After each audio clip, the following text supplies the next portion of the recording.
Hello there, welcome to the Saroy channel and welcome to my Omnibus series. I've got so many of these omnibuses that are going to come out so that you'll be able to listen to an hour's worth of stories, which I know you're going to love.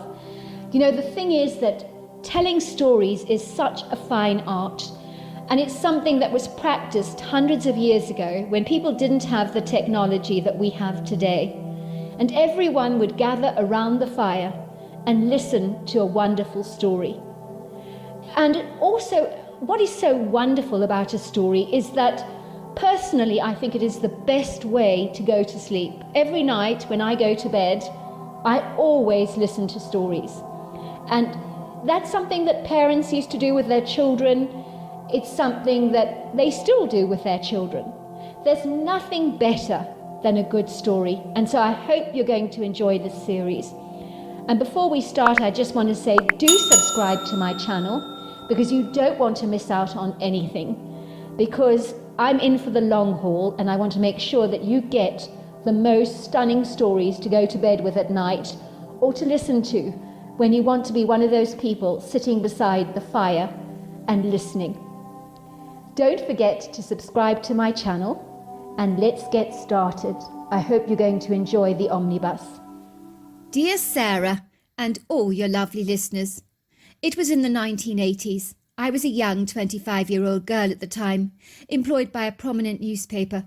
I worked on the advice columnist platform with an older woman in her 60s, who was a proficient, highly regarded therapist, offering her golden nuggets of wisdom to stressed-out people all over America, all hankering to get some much-needed advice, some of them really quite desperate. I believe in the United Kingdom she would have been known as an agony aunt, a preferable name in my opinion, much more endearing and personalised, but somehow the name didn't catch on here in the States. Such a wizened, sagacious, astute and shrewd woman would usually be like a lovable granny, made her appearance known on radio, television shows, and of course in magazines and newspapers. I think it is safe to assume that since the advent of social media offering other easily accessible, open and alternative platforms for informative advice and counselling, in more recent years the need for columnists offering their advice is still there, but not nearly as significant as it was back in its illustrious heyday in the 1980s. It certainly was a big deal back then, as people growing up in that generation will surely happily testify. I also know that tabloid readers love nothing better than learning about other people's controversial, contentious struggles. It always made them feel better about their own. Even my mother wrote into a columnist once, asking for advice over our belligerent, overbearing, fractious next-door neighbour, Mr. Ronnie Badderman, an obnoxious man who was constantly throwing bounteous amounts of dog turd over our fence, through our letterbox and God knows where else, in retaliation for a tree in our yard that he claimed was blocking out his invaluable light. It would seem that this man was deliberately going around our entire neighbourhood, selecting all the dog turd he could possibly avail himself to find, as a plethora of coiled brown offences was regularly delivered to our home. I mean, who in the world manages to collect a ceaseless supply of dog turd? Well, this man clearly did, and revelled in causing my mother no end of distress. My mother told him he was welcome to cut down the branch from his side of the fence, but would he listen? No, he seemed to believe it was her responsibility. "It's your tree," he had thundered angrily. "You need to remove the branches hanging over my fence. Why should I do it?" My mother had wilfully refused, after which he began his tireless assault on our yard, with, as I said, bounteous amounts of the most grisly-looking dog turd you've ever seen. Of course, he used his own dog's turd as well, as one of his dogs had messy stools, which my mother believed was intentional on his part. It certainly wasn't pretty. Ostensibly, people in those days would send us hundreds and hundreds of pretentious letters to the paper seeking advice. It was a completely overwhelming responsibility, so it was a shared job, done along with another girl called Kerry Gatenby. We helped answer some of these high-priority letters, of which only a select few would ever be published in the paper. We were expected to courteously reply to every single letter, offering some judicious, sapient pearls of wisdom. Many of the letters were about difficulties wrought with awkward neighbours, treacherous, feisty, obnoxious mother-in-laws, partners having affairs, family members at loggerheads with each other, children driving their parents over the edge. You know that sort of thing. The issues that can sometimes plague us, or contentious problems that one day might become a personal struggle that we're forced to address in our own lives. For the purposes of remaining exclusively anonymous, I will call the agony Aunt Linda. She was a real gregarious character who was in her 60s. Unfortunately, she did die over 28 years ago. She was a bright, cheerful, prudent woman, like a full-bodied red wine, jovial, fun-loving, flamboyant, richly knowledgeable, like a wizened owl. I remember she would dress in these bright, flamboyant, loud, in-your-face, unsubtle, colourful, flowery print dresses, always adorned with lots and lots of beaded jewellery. She was a portly, apple-shaped lady who carried most of her weight around her middle section. Her bright, cheerful, cornflower blue eyes were fabulously framed by expensive designer zooty spectacles, always in an array of cheerful colours, and often in unusual shapes and styles that were in no way retiring, for believe me, those glasses would get you noticed, as they were ocular pieces of art at their finest, while her white short curly hair was immaculately managed by her stylist. I do remember she always looked absolutely impeccable, without a stray wispy hair even daring to escape from the firm hold of her lacquer hairspray. Wherever we went, people would gravitate towards her, seeking out her shrewd, savvy advice, whether it was in the middle of the supermarket, in a restaurant, a cafe, or even on a street corner. It wasn't unusual to see a woman out of breath running towards her saying, "Are you Linda Freeman? Are you Linda Freeman, the columnist?" Linda would always nod. "That's right, I'm her." "I can't believe it's you! I can't believe it's you!" The woman would giggle, looking all flustered, growing pink in her face like a beguiled, giddy, overawed fan who put Linda on a pedestal like an illustrious celebrity of note. "Wait until my mother hears I spoke to you in person. Oh, my word! She won't believe it. This is absolutely incredible. I mean, Linda Freeman?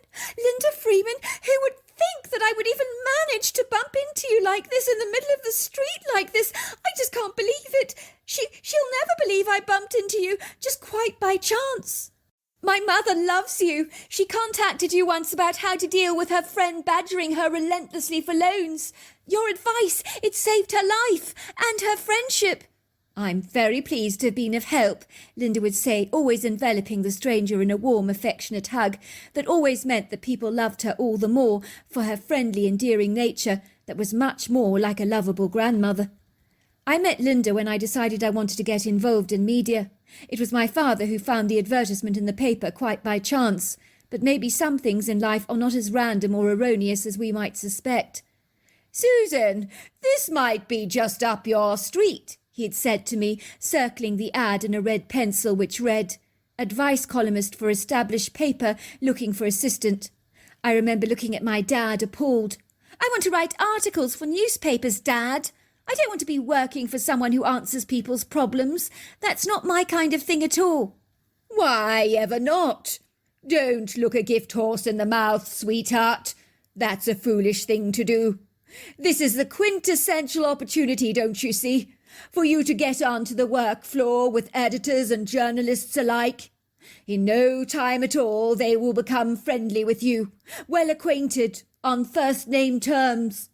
When they need to hire and promote a journalist for upcoming stories, who are they going to recruit? You or some stranger off the street? Even a rocket scientist would admit they're much more likely to hire you. Think about it, sweetheart. You know it makes sense. You have to work your way up from the bottom to the top. That's how it works. It's called climbing the ladder to your success. But you're the one that has to initiate that first step." My mother said, "Susan, your father is absolutely right. It is who you know in life that gives you advantages. Your father knows exactly what he's talking about." And so it was with great reluctance, a degree of trepidation, and a pair of wobbly knees, as unstable as a dodgy camping chair, that I agreed to apply for the interview, only to find I was up against hundreds of other aspiring hopeful applicants, all as eager as I was to get the job. I remember my heart sank as I viewed the competition. In truth, I felt like a scruffy stray, arriving at the National Dog Show, competing against the fastidiously manicured Afghan hounds with the long, perfect manes of seamless hair. How would I even get a look in, I wondered. I did not feel particularly confident as I entered the interview room with Linda Freeman. I remember she looked at me shrewdly through her pink glasses. I recall she asked me why I'd applied for the position. I said, "I want to make something of my life, grow from a little bud into a bright, big, blossoming rose." She looked at me with a raised brow and promptly said, "Oh, I like that analogy. I can work with that. All right, you're hired. See you in the offices Monday morning sharp." I was absolutely gobsmacked. I could hardly believe that out of the 100 applicants she had picked me. I never ever found out why. I wish I had. I'm ever grateful to my father's invaluable advice, as it worked a charm. Sure enough, I ended up with an eminent aspiring career, working with that paper for many, many years. Anyway, onwards and upwards with my bizarre story. I remember it was a Tuesday morning. It was in summer. I was wearing a cool cotton pink dress with printed white flowers on it that came above my knees. As Linda Freeman always appreciated colour, she would always complain tirelessly about people wearing drab colours and wrinkle up her nose, saying, "Oh, I do loathe beige. Anything colourless and mundane does make life so awfully dull. It's not a mistake that God made all the flowers colourful. Why? Because it uplifts us. It makes us feel good. That's why."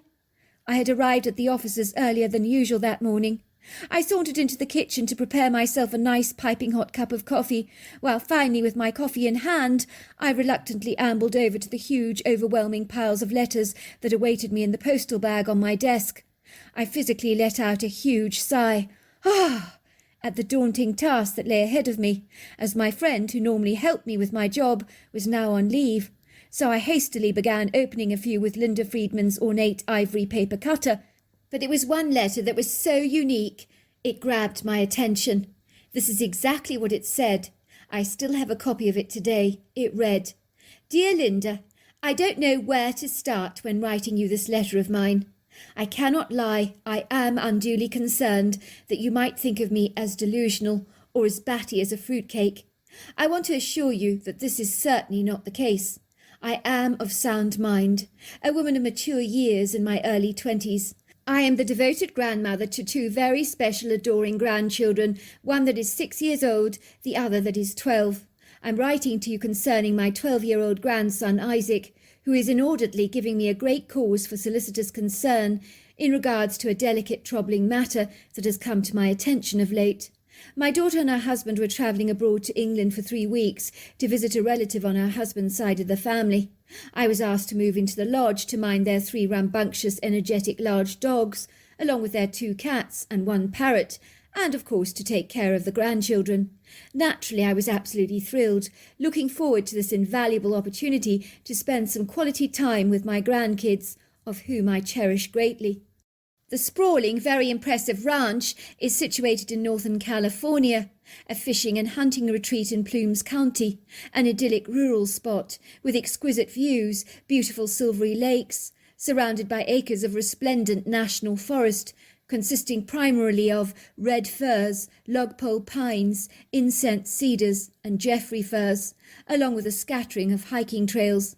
It is the perfect, enviable environment upon which to raise children, close to the natural world, where there are lots of indigenous wild animals, from deer, the occasional bear, raccoons, skunks, bobcats, coyotes, and of course mountain lions. The moment I moved into the lodge, I kept noticing my grandson, 12-year-old Isaac, would disappear into the woods, vanishing from my sight, failing to adhere to my rules that were like water off a duck's back as far as he was concerned, possibly because his mother has never disciplined him before. She's very bad like that. Naturally, I insisted that he stayed in close proximity to the lodge, as I like to keep a beady eye on him at all times, as of course I was responsible for his charge. I took that role very seriously. He assured me that his parents let him do pretty much anything he wanted to do on their extensive property. "But Granny," he would protest, "Mummy lets me play wherever I want." Of course, that doesn't surprise me at all, as his mother is a free-spirit hippie type who's never taken responsibility for anything seriously a day in her life. You must understand that under no circumstances do I wish to deride or denigrate my own daughter, for that would be a terrible thing to do. But I have to say she is easygoing, laid back, very relaxed, much like a golden retriever, but probably not as astute, quick-witted, sharp or perceptive. I would say she is exceptionally naive, impressionable and callow, like a babe in the woods, I'm afraid, as far as her own children are concerned. I confess I'm probably an overprotective, punctilious grandmother, but I knew instinctively that little Isaac was hiding something from me, so I decided to investigate what he was getting up to behind my back. Suffice to say I was more than a little curious, as whatever it was that appeared to be keeping him very entertained was doing so famously for several hours during the day. Now I know from personal experience that little boys can easily become bored, but this was never Isaac's problem at all. On the contrary, he would return home, buzzing happily like a bee over a can of cola, looking like a perfectly contented boy that had been having a very good time, and being on his own, isolated like this, and so content, I did find my antennae were wagging more than just a little, shall we say. I sensed something was up. Nothing was to prepare me for what I was to uncover. One day when he rode his bicycle into the heart of the woods, I was close behind him on my daughter's mountain bike. Luckily he didn't observe me. I can be very discreet when needs must. I watched Isaac as he climbed eagerly off his bike, balancing it somewhat precariously against a tree. He began calling the name Oot, Oot, Oot, or something like that, of which I cannot pronounce eloquently, I'm afraid. I'd like to mention that this forest is exquisitely beautiful. I could quite understand why he'd want to hang out there all day. Even I was completely beguiled by its magnificence. The trees are very tall, with long slender trunks clustered together quite tightly, but it is strewn with long trails and pretty ground covers. I decided to hide behind one of those trees. I remember thinking, who the heck is he calling?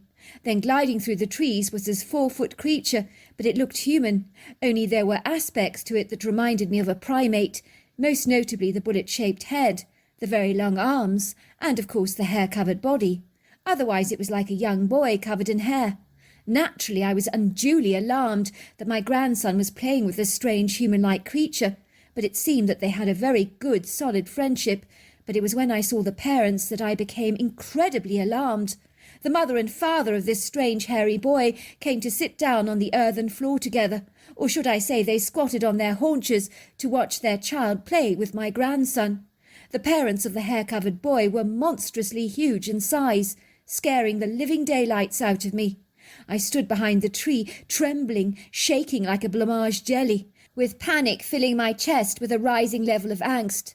I can do no justice in my descriptions to describe these anomalous creatures to you. In truth, I never envisaged such outlandish, peculiar creatures could exist here in North America. Surely I would have heard of such things before. How can something this big hide in plain sight in our forests without ever being observed? It boggles the mind. Well, it most certainly does mine. But let me assure you unequivocally that these things are indeed real. The parents were easily over 7 foot tall, without any exaggeration on my part, easily about 3 foot wide, possibly even more. They were all covered in a similar dark brown colour hair, much like that of a black bear, only the hair was much more human-like in texture, and there were bald patches under the arms and on the knees. I discerned that their heads were bullet-shaped, like their sons, with human-looking dark faces, flat noses, deep-set dark eyes, high cheekbones, sloped foreheads that were heavily furrowed. There are no words that I can use to emphasize the substantial size of their colossal bodies that were burly, muscular and powerful, built like a truck. Their vast size was indeed an issue that troubled me most, as I am desperately concerned that they may not know their own strength or power. I am reminded of picking up a tiny insect in order to rescue and save it, like a ladybug, for example, and unintentionally squeezing it between my fingers because it's so tiny. If this creature gave my grandson a friendly thump on the back, it could potentially knock him unconscious. I know it sounds dramatic, but it is a big worry for me that will not abate. It has caused me a great deal of distress of late. Yet I have to tell you, my grandson was playing close by to them, totally oblivious about how formidable, daunting and imposing these powerful creatures are. In truth, they were benign and benevolent towards him. I'd go so far as to say they were sweet, even-tempered, actually quite endearing in a funny sort of way, but like two proud parents arriving at a football stadium to watch their kids playing a sports game. Their son and my grandson were playing together so happily. It certainly was a pleasure to watch. They were playing with Coca-Cola labelled yo-yos, but the hairy boy made my grandson look like a novice. He played with that yo-yo with a coordination that I've never ever seen before. For a moment I forgot my fear. I marvelled at this creature's dexterity, how he was able to force the gravity to spin the string up and down in his hand without even losing that quintessential flow. He was performing stunts with that yo-yo that I've yet to see, without tripping once or losing the memento with the string, so to speak. Before long the parents were shown the yo-yo by my grandson. They studied it together curiously, with their deep-set dark brown eyes, filling with excitement and expressions of wondrous awe, like two enthusiastic kids. Of course, their own kid demonstrated to them how to use the yo-yo. At first, the parents got it wrong for the first couple of attempts, but they soon caught on quickly, and in no time at all, they were playing the yo-yo even better than their own son.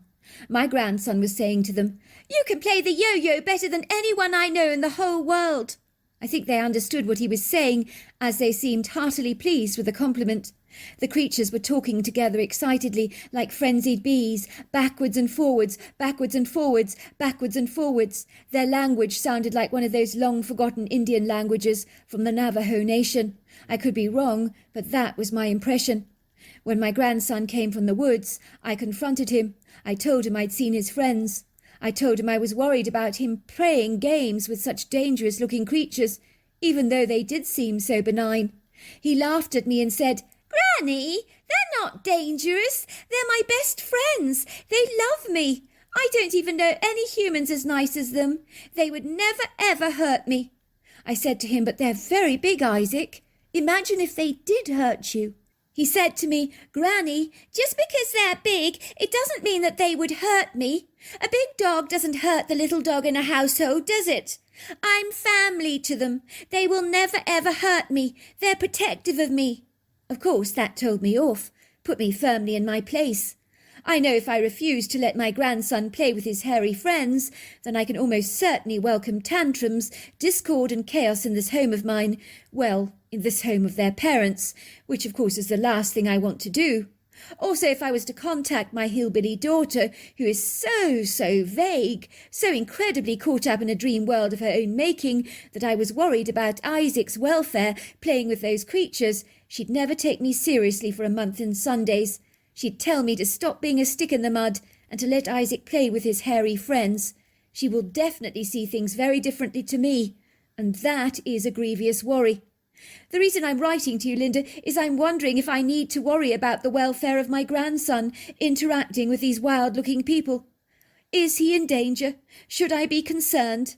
I would appreciate your sound advice. Yours faithfully, Lydia Anderson. As you can imagine, I was completely stunned, perturbed and bewildered by this incredulous, extraordinary letter, pondering what kind of creature it was that this little boy called Isaac in Northern California was interacting with in the woods. I handed over the letter to Linda, who claimed she knew of an indigenous Indian who might have the answers to Lydia's concerned questions. This was her letter that she wrote back to the fretful, very bothered grandmother. "Dear Lydia, thank you for taking the time and energy to write me a letter that left me with more questions than answers, for I am no expert in the matter of human relationships with unusual, abnormalous creatures such as you describe. However, if they are so human in appearance, there is a distinct possibility that they could be a lot like us, sharing many of our human-like characteristics. I took the initiative to contact an old Indian friend of mine on your behalf to see if he could give me some insight to your extraordinary dilemma, as I have indeed heard of such outlandish creatures existing in North America before, bearing a startling resemblance to a human, but only covered with hair. I was amazed to learn that my Indian friend has had very positive interactions with the creatures that you describe, that many refer to as the guardians of the forest, a race of giant human-like beings covered in hair, often known by the name of Sasquatch. While it is true that there are stories that describe these mountain giants as dangerous, they are normally benign and non-aggressive by nature, although there are exceptions to that intrinsic rule, as they are as individual as a human being, where some are good, others duplicitous, not too different to us, although most of the good ones prefer not to interact with humans at all. It's the ones that are a little obnoxious by character that might be looking to pick a fight. In my experience of counselling with human beings over the years, I have met people intrinsically evil that you could never ever trust. I have met people who are kind to the very core that you could trust with your entire life. In my personal opinion, although I'm no expert in this matter, from your descriptions of how the creatures interacted with your grandchild, it would seem to me that they are kindly by nature. The Bible passage comes into mind. By their fruit you will know them. If the creatures were a potential threat or liability to your grandson, he would have been in trouble long time ago. With these creatures, their behaviour would have revealed their hearts. A violent, aggressive creature would possibly have an evil heart. A kindly creature, a very good one. It seems to me, Lydia, that your impressions of your grandchild Isaac playing with a yo-yo with these creatures, that even you experienced a great measure of joy watching them interact together, which in itself is revelatory. It tells me a lot, for you would never ever derive pleasure from something you perceive to be an underlying threat, or of course an invisible landmine that's waiting to go off. I believe your higher self or intuition sensed that the creatures were actually harmless. Their human-like similarities lead me to believe that they can relate to us in many remarkable regards, and have more in common with us than we may actually realise. As for your desperate concerns about the creature accidentally harming your grandson with a thump on the back, I think those are unfounded. As humans, we are very careful when picking up a delicate animal like a kitten or a small puppy. We're mindfully aware of their fragility. These creatures, I'm in no doubt, understand that by contrast to them, we're exceedingly fragile.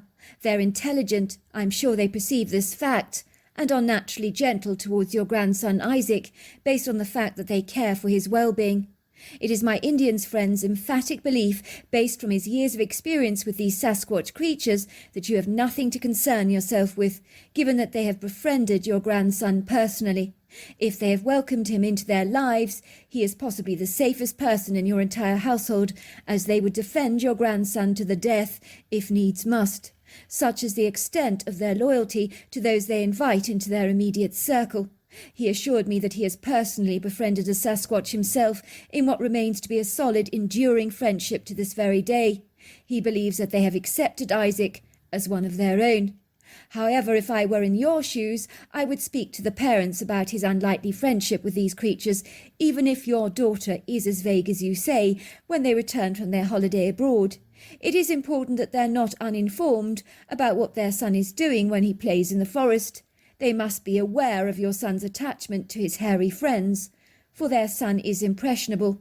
Any foolish move on their part, the son will be unlikely to ever forget, which of course could potentially harm that very essential parental bond. So tread cautiously with wisdom, as children have very long memories. My Indian friend is prepared to visit your home to give you any further advice. I hope that my letter has been of much help and comfort for you in your current dilemma. Yours faithfully, Linda Freeman. I do know that the Indian friend of Linda's did visit the family and was able to assure them that the Sasquatch in the wood were in fact benign, benevolent and harmless. So there you are. That's my story. Dear Sarah, and all your lovely listeners, the year was 1982. The time was 10 on a Tuesday morning, in early spring. I drove my bright pink Ford Mustang down the long ribbon of asphalt in a pretty green, leafy up-and-coming neighbourhood, not far from Denver in Colorado. The sprawling individual properties were quite wide apart on either side of the road, while the picturesque pavements were lined with statuesque red oak trees in the throes of early maturity. Some of the properties big enough for stabling a few horses. I loved the area, as although close to town, it had that rural, rustic, convivial feeling about it, and was heavily wooded, boasting a plethora of fabulous hiking and horse-riding trails. It wasn't uncommon to see horses trotting down the road, a sight which was always so pleasing to me, as it makes me think of summer picnics, icy cold glasses of homemade lemonade, and days on the sun lounger, soaking in the early morning sunshine like a salamander. At this poignant time in my life, I was living in a tacky apartment in the cosy, quaint little antique town of Cripple Creek, near Denver, with the county seat of Teller County, which was known for its gold, with over 500 mines that churned over 22 million ounces of gold in 2 decades. Quite astonishing, really. In truth, to be blatantly honest with you, my apartment was more like a glorified run-down bedsit with a tiny kitchenette attached and a bathroom, or with ancient prehistoric fittings and fixtures going back to the Ark. Indeed, some of the electric connections were incredibly dodgy, so much so that I was scared I might electrocute myself when using the iron. I had rented this inauspicious, uncongenial place from a very, very disagreeable, hard-hearted landlord, Mr. Nigel Furrow, who had taken to despising me all the more after learning about my altercation with local girl and diner owner Kirsten Tanner. You see, all the townsfolk loved Kirsten Tanner, as if she was a mother, daughter or friend to them that they were personally acquainted with. If you hurt Kirsten Tanner, then you were a social outcast, a pariah, a persona non grata if you like, someone that they didn't want to know at all. I could feel the hostile energy towards me in town bubbling over like jam in a cauldron on the hob. Personally, it was directed towards me like a feisty windstorm that wasn't going to recede any time soon. All this over a grievous misunderstanding, but certainly when mud sticks, it sticks hard. It's very difficult to remove. It was clear no one wanted me in town. They even said as much. Mr. Furrow was flinging me out of my apartment in a week's time. After that I had nowhere to go, no money either. I'd lost my job as a waitress at a popular diner, where I'd made the very foolish off-the-cuff decision to date a very pleasant-looking stranger, a cowboy type with a fun sense of humour, an attractive southern drawl. I remember he'd strolled into the diner very casually, with an air of indifference, looking like Clint Eastwood in his heyday on a country and western screen set. He had that kind of confident, self-assured swagger. I had been waitressing his table, and noticed my boss, Kirsten Tanner, giving the stranger dagger-like looks that could so easily kill. I had observed her bright blue eyes looking furious as she shook her wispy mane of long blonde hair indignantly, while continuing to cast pestiferous fleeting looks at the stranger. Under her breath I heard her say, "What a bloody cheek! What a bloody cheek! The nerve of the man! I've seen everything now. Typical of him to show up here." I noticed the stranger looking purposely in our direction. He lifted his cowboy hat at Kirsten, gave her a huge cheeky wink, which seemed to ruffle up her feathers, causing her body to jiggle indignantly. I should have guessed that there was history between them. Why I did not, I cannot fathom. I was thinking that Kirsten thought the stranger was full of himself, arrogant, opinionated, assertive. She always hated men like that. I mean, no one looks at a stranger with such a pronounced venom like a black mamba that wants to strike out and bite them, if they don't have an axe to grind with that person. But let's just say, not to put too fine a point on it, the naive, pathetically whimsical little me did not even bat an eyelid, but walked straight into the lion's den, offering myself on a platter to the man as a tasty hors d'oeuvre. Well, not quite. You see, I was to discover that this stranger in town was in fact my boss's ex-husband, Dustin Tanner. Theirs had been a stormy, tempestuous marriage, littered with contentious issues over trust and fidelity, along with a good measure of jealousy thrown into the works, the quintessential ideal ingredients to facilitate the explosive fights and arguments that eventually transpired, that caused the relationship to crumble like pieces of dry wall in your hands, or keel over like a pack of cards. Yet despite everything, it would seem that a burning, hungry passion was smouldering between the divorced couple, as if the flames had been rekindled, while the exaggerated mock and intense hatred they projected towards each other barely even successfully masked the underlying deep love the couple still held for each other, that like a fire had never been extinguished. Ostensibly there were red glowing embers begging for that fire to be ignited again, which everyone in town would love to have seen happen. Well, most people, that is. Everyone seemed to know this invaluable, benignant information, except me, of course. I'd never actually met Dustin Tanner before. I was oblivious to who he was, nor did I know that Kirsten Tanner was actually a divorcee.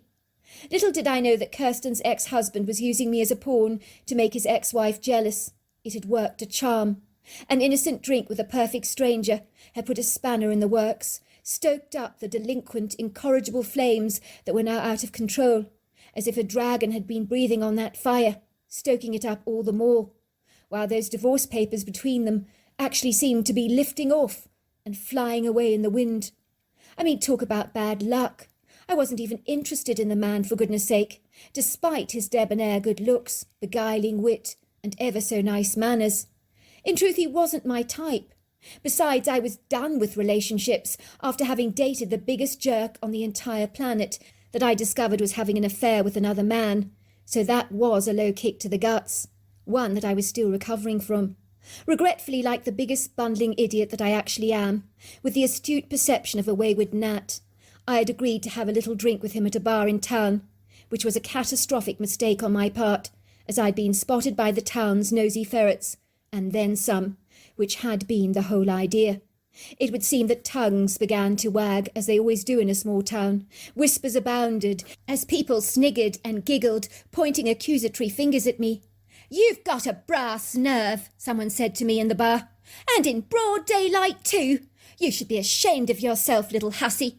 Kirsten is going to love you for this." Naturally, I had no way of knowing what on earth was going on, and why people were giving me such fierce, hostile and unkind looks. When I arrived at work the following day for my lunch shift, Kirsty was standing there, looking like a belligerent bull terrier. I could swear that I saw smoke emanating from her nostrils. She was incandescent with rage. She had her hands on her narrow hips and was glaring at me. "Had a nice evening last night, did we, Tamara?" she said, rolling my name on her tongue in a derogatory way. "Enjoyed your drink with Dustin, did you?" "I hope you did, because it's the most expensive drink you've ever had, girl."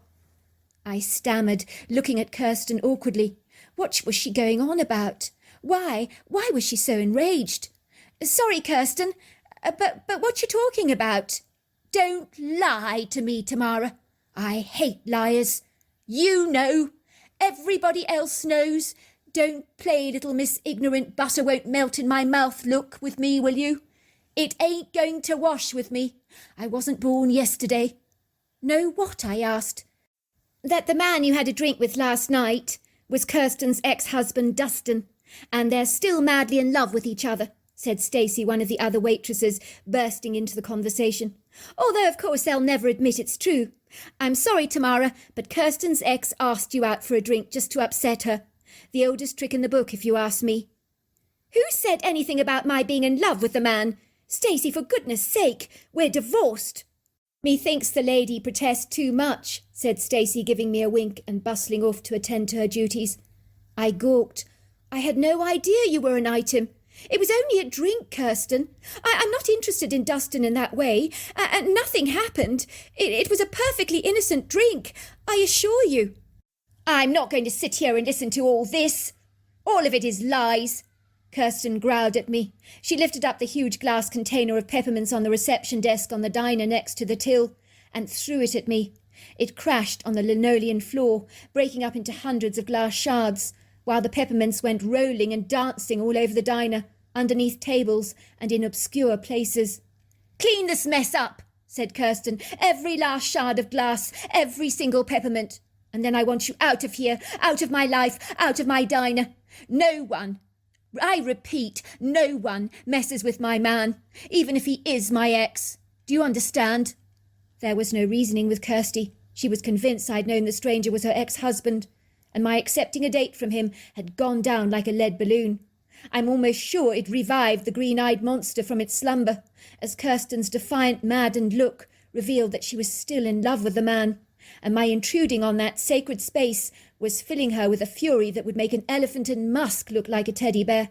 The woman was literally foaming at the mouth. The vindictive look she gave me, well, let's not talk about that look. It still gives me the heebie-jeebies to this very day. It would seem that everybody in town had taken Kirsten's side, seen me as a wannabe who was trying to seduce her ex-husband. It was nasty being labelled like that, grossly unfair, utterly ridiculous, but my protestations became like a faint humming noise in the background, as no one was listening, nor did they even bother to listen, or even want to for that matter. As in a small town, when people have fixed ideas about something, they usually stick harder than chewing gum under a school kid's desk. "You should be ashamed of yourself," Miss Berglass had said to me. She was one of the elderly town residents. "I thought you were a nice girl, Tamara, but now I can see you for what you really are, a prize little slut. Fancy making a move on Tamara's ex like that, and rubbing her nose in it to boot. Have you no shame? The younger generation these days," she tutted under her breath, "they've got no idea about a damn thing." For a start, Mrs. Berglass, I protested, I'll have you know that I had no idea that Kirsten's ex was playing her to make her jealous. I didn't know who he was until this morning. Besides, they're divorced. That's insignificant, piped Mrs. Berglass. What's a piece of paper? Meaningless. Those two love the bones off each other. But you were determined to ruin it all. You little hussy. She shook her head belligerently, her sizable girth wobbling in indignation. Frankly, Tamara, I'm absolutely appalled. I'm very, very ashamed of you. All I had left in the world was my pink Ford Mustang, which I didn't want to sell. I needed a job desperately. One was hard to come by, especially as any jobs going were not being handed over to me out of loyalty to Kirsten Tanner. So when I was in town at the baker's, I overheard a young lady talking about an au pair job that she was going to apply for. I've got the interview in half an hour. It's outside Denver, so I'll be leaving shortly. Wish me luck. They're interviewing a few other people. I really want this job. It's board and lodgings and looking after an 8-month-old baby girl. The perfect job for me, she gloated. I've got a feeling I'm going to get this one. But the only thing is they are interviewing other people this morning. So let's just keep the fingers crossed, shall we? Good luck, Marion, said the baker. I'm sure they'll give you the job. You're absolutely brilliant with babies. Here's hoping, she said. It was then that I had this bold, bright, irrational idea that came bursting into my mind. A moment of inspiration, if you like. It was on a whim I surreptitiously followed the young lady to her appointment. I know that may have been presumptuous of me, but I didn't care. When you're as desperate as I was for a job, my etiquette and social graces, I'm afraid, went flying out of the window faster than a kite. I was determined to apply for this job. I mean, what did I have to lose? It was everything I could ask for. Board and lodgings, a good salary, and of course looking after a baby girl. And I loved babies. I boldly followed the woman's truck down the drive from our small town to an attractive countrified neighbourhood, and parked next to this young girl's truck rather audaciously. But there was no point in pursuing things with a timid approach, I thought. The woman called Marion glanced at me briefly through her truck window. For a moment our eyes met. She hurriedly looked away. I could almost hear her audibly sigh. She rightly assumed I was another applicant for the job, which of course I was now. She was realizing the competition had got infinitely greater, which meant her aspiring job, like a hot air balloon, would just sail away into the clouds, disappearing into the ether. Well, I hoped she was thinking that, but she did have a cocky look about her. She climbed out of her truck, slamming the car door behind her, giving me another furtive glance. She was holding in her hand a file, which I imagined was a highly exaggerated glossary of all the babies she had cared for in the past. I could almost see the reviews in my mind's eye. Marion worked for me for 2 years. She was wonderful. Can't do without her, sort of thing. I wanted to throw up and be violently sick. I perceived she had all those incredible glowing references from previous au pair jobs, while I had absolutely nothing. She looked like the kind of girl the couple might hire on the spot, without even stopping to draw breath. She was a small woman with a brown pigtail and deep-set brown eyes, wearing a pretty conservative modest frock, looking every bit the picture of efficiency, domestic bliss and no-nonsense rolled into one, as she strode up the steps with a mock confidence towards the gleaming white front door, framed by the canopy of the porch. I watched her obscured silhouette as she banged the locker. Moments later the door was open. She was bustled into the house. Please don't give her the job, I was muttering to myself. Please don't let her get the job. Please. I need it much more than she does.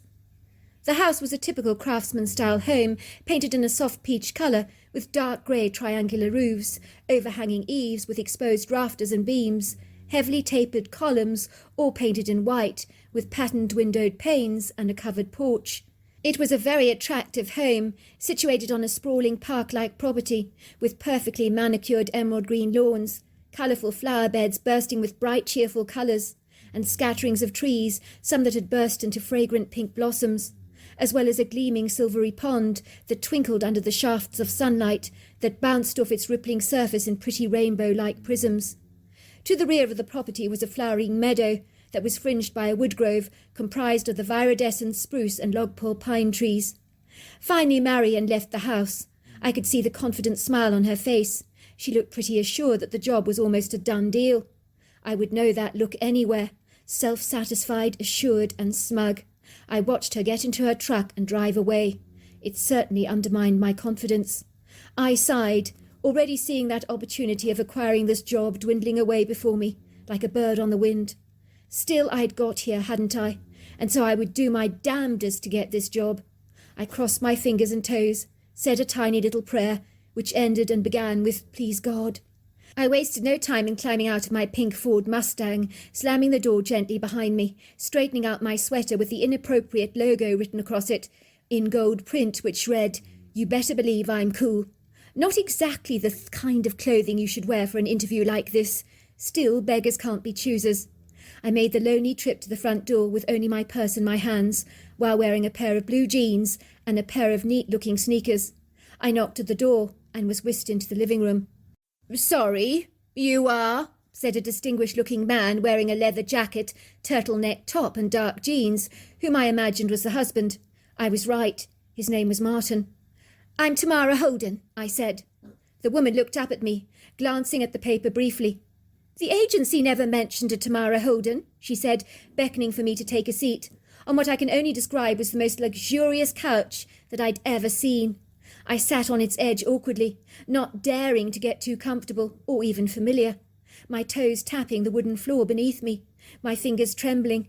What the heck am I doing here, I thought. She's never, ever going to hire me in a month of Sundays. I tried desperately to smile, but it was a fixed, painted-on smile that didn't reach my eyes. "Oh, what a beautiful home you have here," I said, glancing around the room nervously. "The furnishings, they're so classic, but stylish. I love the contemporary artwork on your wall, along with the bright scatter cushions. Oh, and those glorious rugs of yours. You've coordinated everything so well. I love the bright touches of colour. They bring the room to life." "Well, I try," said the woman, failing to hide the pleased smile on her face. I noticed she had beautiful Titian colouring, blue eyes and a fair porcelain skin. She was a very attractive woman, who had the kind of aristocratic look you would expect to see in the pre-war years, in the likes of movies like Downton Abbey. She had that lady of the mansion look, a younger version of Maggie Smith in her prime. She was wearing white cotton pants and a blue and white striped top that were clearly designer. "So tell me about yourself, Tamara. What kind of experience have you had with children? More to the point, infants that require diaper changes, introduction to solids, breast milk feedings." "Look," I said awkwardly, I will be straight with you. I've never worked as a professional au pair before, but I do have a great deal of experience with babies and children." "You've never been an au pair?" said the woman, looking at me with a transfixed expression of baffled astonishment that revealed itself clearly in her pale blue eyes. "How can I possibly hire you without any references? That would be very insane. Why on earth would the agency send someone like you to my abode? It's nonsensical. I need someone with lots of experience. I did make that very clear to them." "Well, that's so easily redeemed," I assured her. "Please give my Aunt Judy a call, please. I've looked after her kids from whence they were babies. I've changed their diapers, introduced the babies to solids, played with them, read them books, taught them artwork. She'll tell you I'm a natural with kids." At that the woman sighed, eyeing me warily through her blue eyes, as if trying to get the measure of me. She promptly picked up the receiver and began to dial my aunt. "I don't know why I'm doing this," she muttered. "It goes against protocol." Yes, that's right. My name is Hannah Walterskew. I'm presently interviewing your niece, a young woman called Tamara. Yes, that's right. She's with me now. She's applying for this job as an au pair with me, a paid au pair. I understand that she's looked after your children in recent years. Could you tell me how good she was with them, especially when they were wearing diapers and being introduced to solids, because that's very important for me?" It seemed like my aunt was talking at the other end of the line for quite a substantial period of time. "So you think I can trust her completely?" "You do. Okay, thank you very much." "Thank you for your help. You've been so informative." She said that, putting down the phone. "Well," said Mrs. Walterskew, looking up at me, "that was positively the most glowing reference I've ever heard. Your aunt didn't hold back on her effusive praise of you. What was it she said? 'In all my born days, I've never met anyone so good with kids as Tamara is. You'll never find anyone to equal her. If you don't hire her on the spot, you'll regret it.' It seems your aunt thinks you're a natural with children. Maybe I should give you a chance, but it's only because all the au pairs that I've had of late have really let me down. The last one in particular, dreadful girl. She just bogged off. I can't have someone with neurotic energy looking after my daughter. It could rub off negatively on my girl.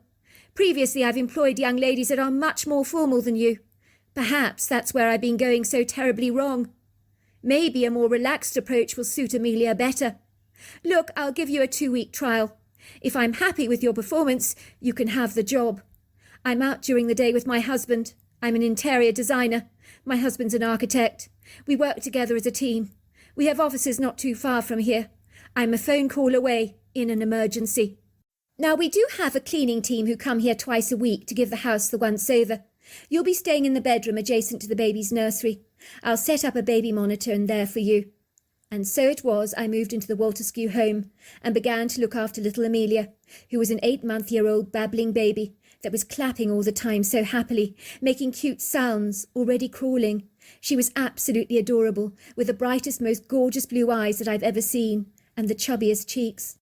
I could not imagine why a mother would not want to enjoy this short magical time with their baby, as it's over so very quickly. It was clear that Hannah Walterskew was a busy woman, driven by her business. That came first. I felt as if I'd landed on my feet in this beautiful, sumptuous home, where no expense had been spared. But the house had been designed for comfort in mind, with sweeping oak floors, contemporary rugs, exquisite artworks on the walls, and fabulously stylish furnishings. During the days I looked after little Amelia, I always erected a play pen designed for 8-month-year-old kids under the shade of the large oak tree in the backyard, where little Amelia could crawl around to her heart's content and play with some of her square blocks and other toys.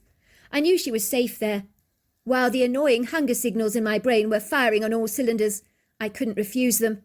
I could watch Amelia from the kitchen through the glass sliding windows that overlooked the old oak tree. In that short space of time, she would be absolutely fine.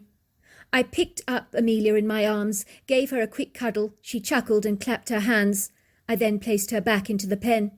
"I'll be back in a second," I told her, scurrying quickly to the kitchen, where I busied myself preparing a sandwich. I layered slices of cheese and ham on pieces of whole wheat bread with slices of beef tomato and curls of lettuce. As I was doing this, I glanced out at the window to see how Amelia was doing. The knife I'd been buttering fell out of my hands, crashing onto the cork floor, as I stared at Amelia's playpen, as if I was seeing a ghost. For standing over the pen, bending down on its haunches, was the most peculiar creature I've ever seen in my entire life. Amelia was gurgling, laughing at this thing, pulling at its hair. You would have thought my first reaction was to run and scream at the top of my lungs, but I was frozen to the spot, paralysed by a stupefied shock. The creature, clearly female, as I could see a couple of breasts jutting through the layers of long flowing dark hair that covered her dense, powerful torso. The creature unhesitantly picked up Amelia, lifting her up in the air, easily 7 feet off the ground, her delighted eyes focusing on Amelia's response. She was bobbing her above in her arms as if she was flying the little girl, and judging by Amelia's expression, she was loving the fuss, and of course the strange flying game that she was engaged in. What on earth was this thing, I wondered? It was covered in hair with a human-looking face and a pyramid-shaped head, low slung upon its shoulders. I could tell it was a monstrously huge creature based on its large girth and burly proportions. I mean, it was built like a truck, very solid, hefty, substantial. All of a sudden, the female creature appeared to be sniffing the air, wrinkling up her nose in disgust and distaste, as if to locate the source of a very foul, unpleasant stench. The creature lifted Amelia's nappy close to her nose and recoiled in disgust. She now knew where the smell was coming from. Amelia probably needed her nappy changing. To my horror, the creature bounced to her feet, running off with Amelia in her arms, and they glided away together towards the woodgrove, aligned with blue spruces, Engelmanns, and logpole pines. What the heck? I thought. I had to be in the middle of a nightmare from which I would surely wake. All of a sudden I heard the most god-awful scream, and I realised that I was the one that was making the noise. Suddenly it was as if my frozen state had dissipated. I finally came to my senses as I began to bound through the sliding doors, down the patio steps, towards the old oak tree. All I could hear myself was saying, "Oh, no, please, no, God, no!" I glanced at the playpen. Sure enough, Amelia was nowhere to be seen. "Oh, no, oh, my word, no, please, no!" She was gone from my sight. I knew I hadn't imagined what I'd seen. My senses filled with unadulterated horror as I realised the 8-month-old was well and truly gone.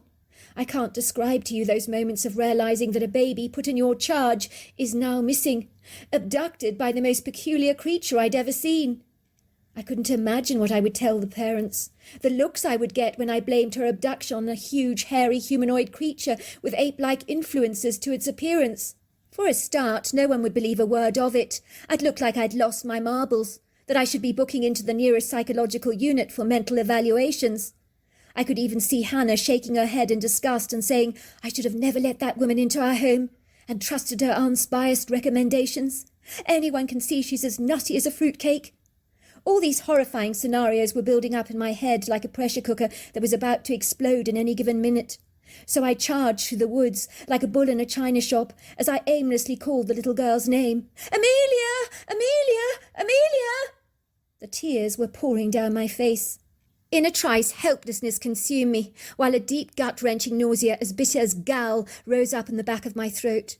Truly, if I had had time to spare, of which I had none, I would have gone directly to the bushes and hurled up the contents of my stomach, as my biliousness was unceasing, hammering away at my guts like the rough ocean waves hitting a rock, pounding him over and over again without reprieve. Apart from anything else, I loved the little girl, almost as if she was my own. Her cute little face, the gurgles she made, her animated expression when she pointed at things, the way she laughed and chuckled, especially when I fed her with a spoon and asked her to open her mouth for the chuk-chuk train, which she always found highly amusing and very entertaining. She would laugh as she opened her mouth out wide, accepting the spoon of pureed pear that I parked into her mouth.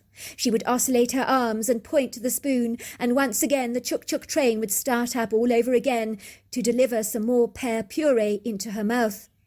At this precious time in her life, she was beginning to make audible sounds. Before long she would be saying words like mama, dada. But now she was gone, vanished completely from her playpen like a willowing wisp of smoke. I knew what I had to do. I needed to call her parents at once, call the sheriff, as I was alone on the property. I was never going to find her on my own, but what the heck was I going to say about her abductor? Would anyone believe a word of it? In their shoes, I certainly wouldn't. I ran past the playpen, up the steps of the patio, through the sliding doors towards the phone, and I began to dial Hannah's number. "Hannah speaking. How can I help you?" came the familiar business-like voice. "Hannah," I cried down the receiver while still glancing out of the glass sliding windows to view the desolate scene before me, my fingers trembling, my voice unstable, too unstable to disguise its unsteady wobbliness. A whole lump the size of a golf ball was trapped in the back of my throat. Then I suddenly saw a hazy, dense, vertical tower of black snaking through the trees, getting larger and larger and larger as it neared its graceful approach, until it became much more defined, sharper in focus, and that was when I saw the large humanoid creature returning with Amelia in her arms. She was bobbing the child affectionately on her hips, rocking her up and down, her eyes filled with an incredible devoted love.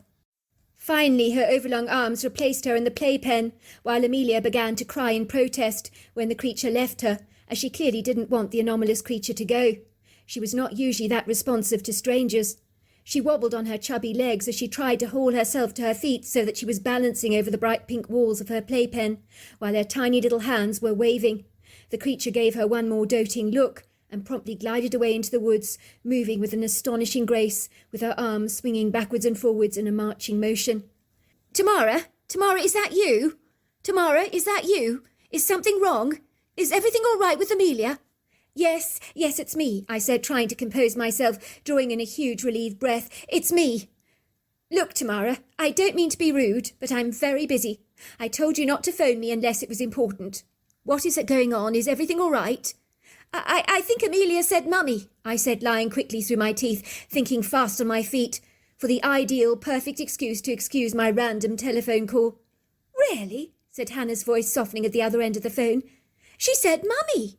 Amelia said mummy. Oh, my word," came a gasp and an animated voice. "Oh, Amelia said mummy." "I think so," I said. Hannah sounded elated. "Did you hear that, sweetheart?"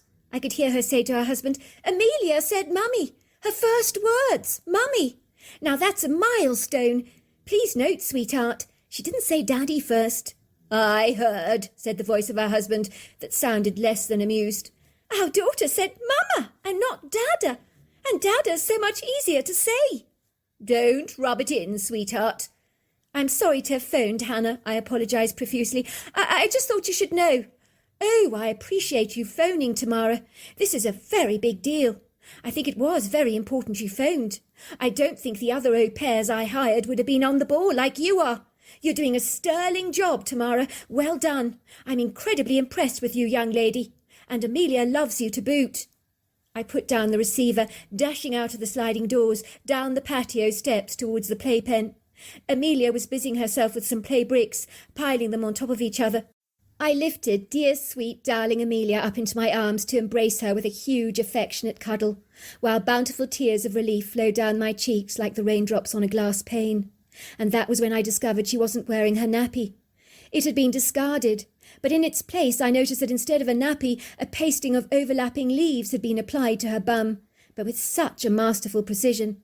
It was a thick padding of leaves, tied together with twine, that had been placed over the baby's derriere, almost a direct imitation of the nappy that she'd previously been wearing. I was stunned, impressed, amazed, baffled to see that whatever this creature was, it had not only discarded the old dirty diaper, but cleaned little Amelia up, possibly at the stream, and applied vine leaves to her bum. It was the most bizarre thing I've ever seen, but thank God Amelia was back safe and well, and in the end that was all that actually mattered. I knew then that whatever this hairy humanoid was, it clearly had no intention of harming the little girl, but I still didn't want to take any chances, so I knew from now on I needed to watch over the little mite with extra vigilance. I knew better than to tell Hannah and her husband about what had happened to their little daughter that day, for I wisely discerned that I would most certainly have been given my marching orders. I needed this job. Besides, I loved looking after little Amelia. One day I received a surprise visit from my boss at the diner, whom I hadn't seen for a considerable long period of time.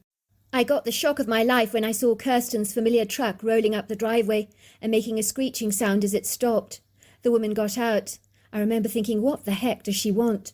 This is all I need, another confrontation with the woman from the diner. I opened the front door as she neared her approach. "Can I come in?" she asked me, looking ever so slightly bashful. "I'm probably the last person you want to see. I do realise that." "I've heard via the grapevine you're an au pair now. Word gets around fast in these parts." "That's right," I said tightly. "Come in."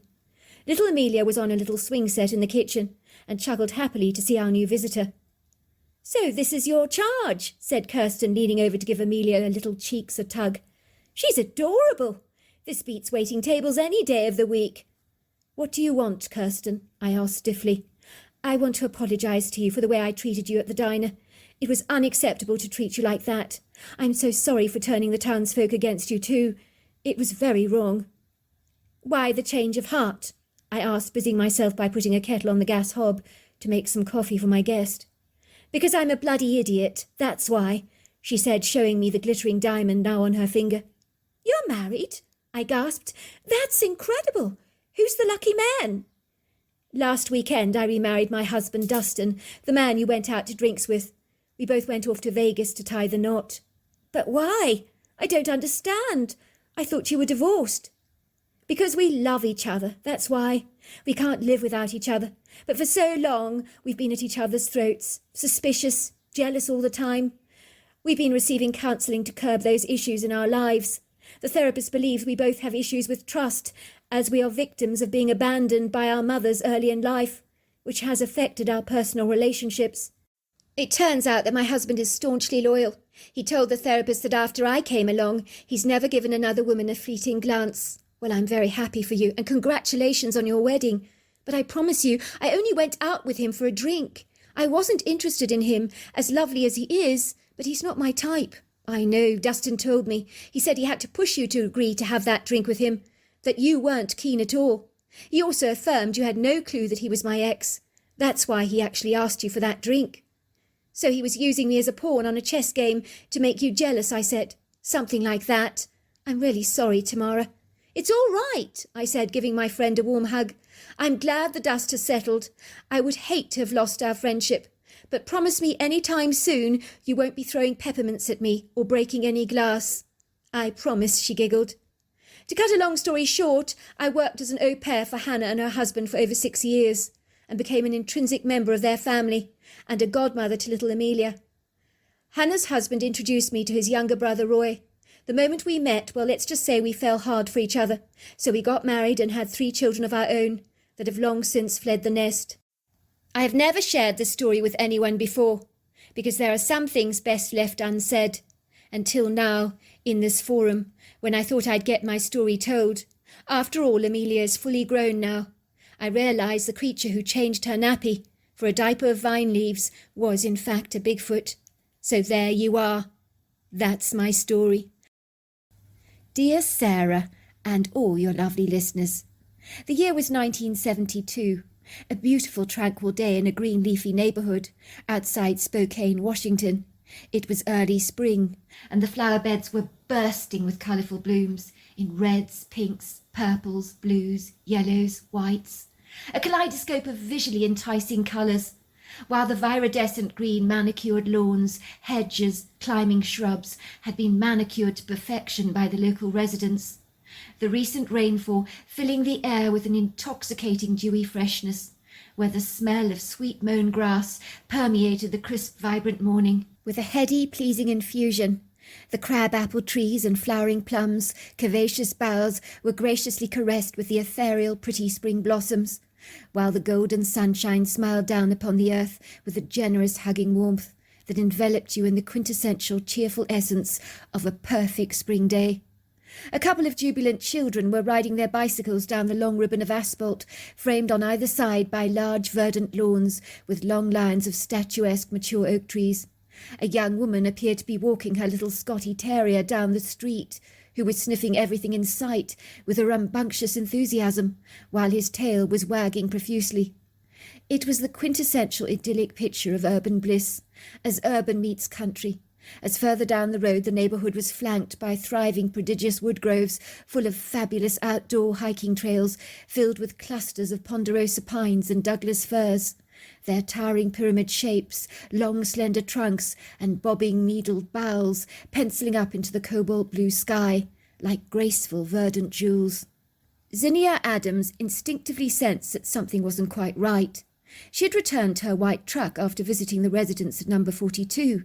Something about her interaction with the couple, the parents of 2 young kids, was decidedly odd. Her antennae were wagging like a dog's exuberant tail, a soft nudge, alerting her senses to pay attention. Should she be concerned? Probably not. After all, she was an estate agent with a job that needed doing. These people wanted to sell their property. But the question looming in the back of her mind like a bright red warning flag was why? The slightly standoff, not over-friendly couple had made idle chit-chat with her, giving each other furtive, sneaky sideway glances when they thought she wasn't looking, but she'd seen it all. They had been quite evasive when answering her questions, as if privy to a deep, dark secret that they didn't want to share. They had dutifully shown her around the beautiful, very elegant, stylish home, of which no expense had been spared.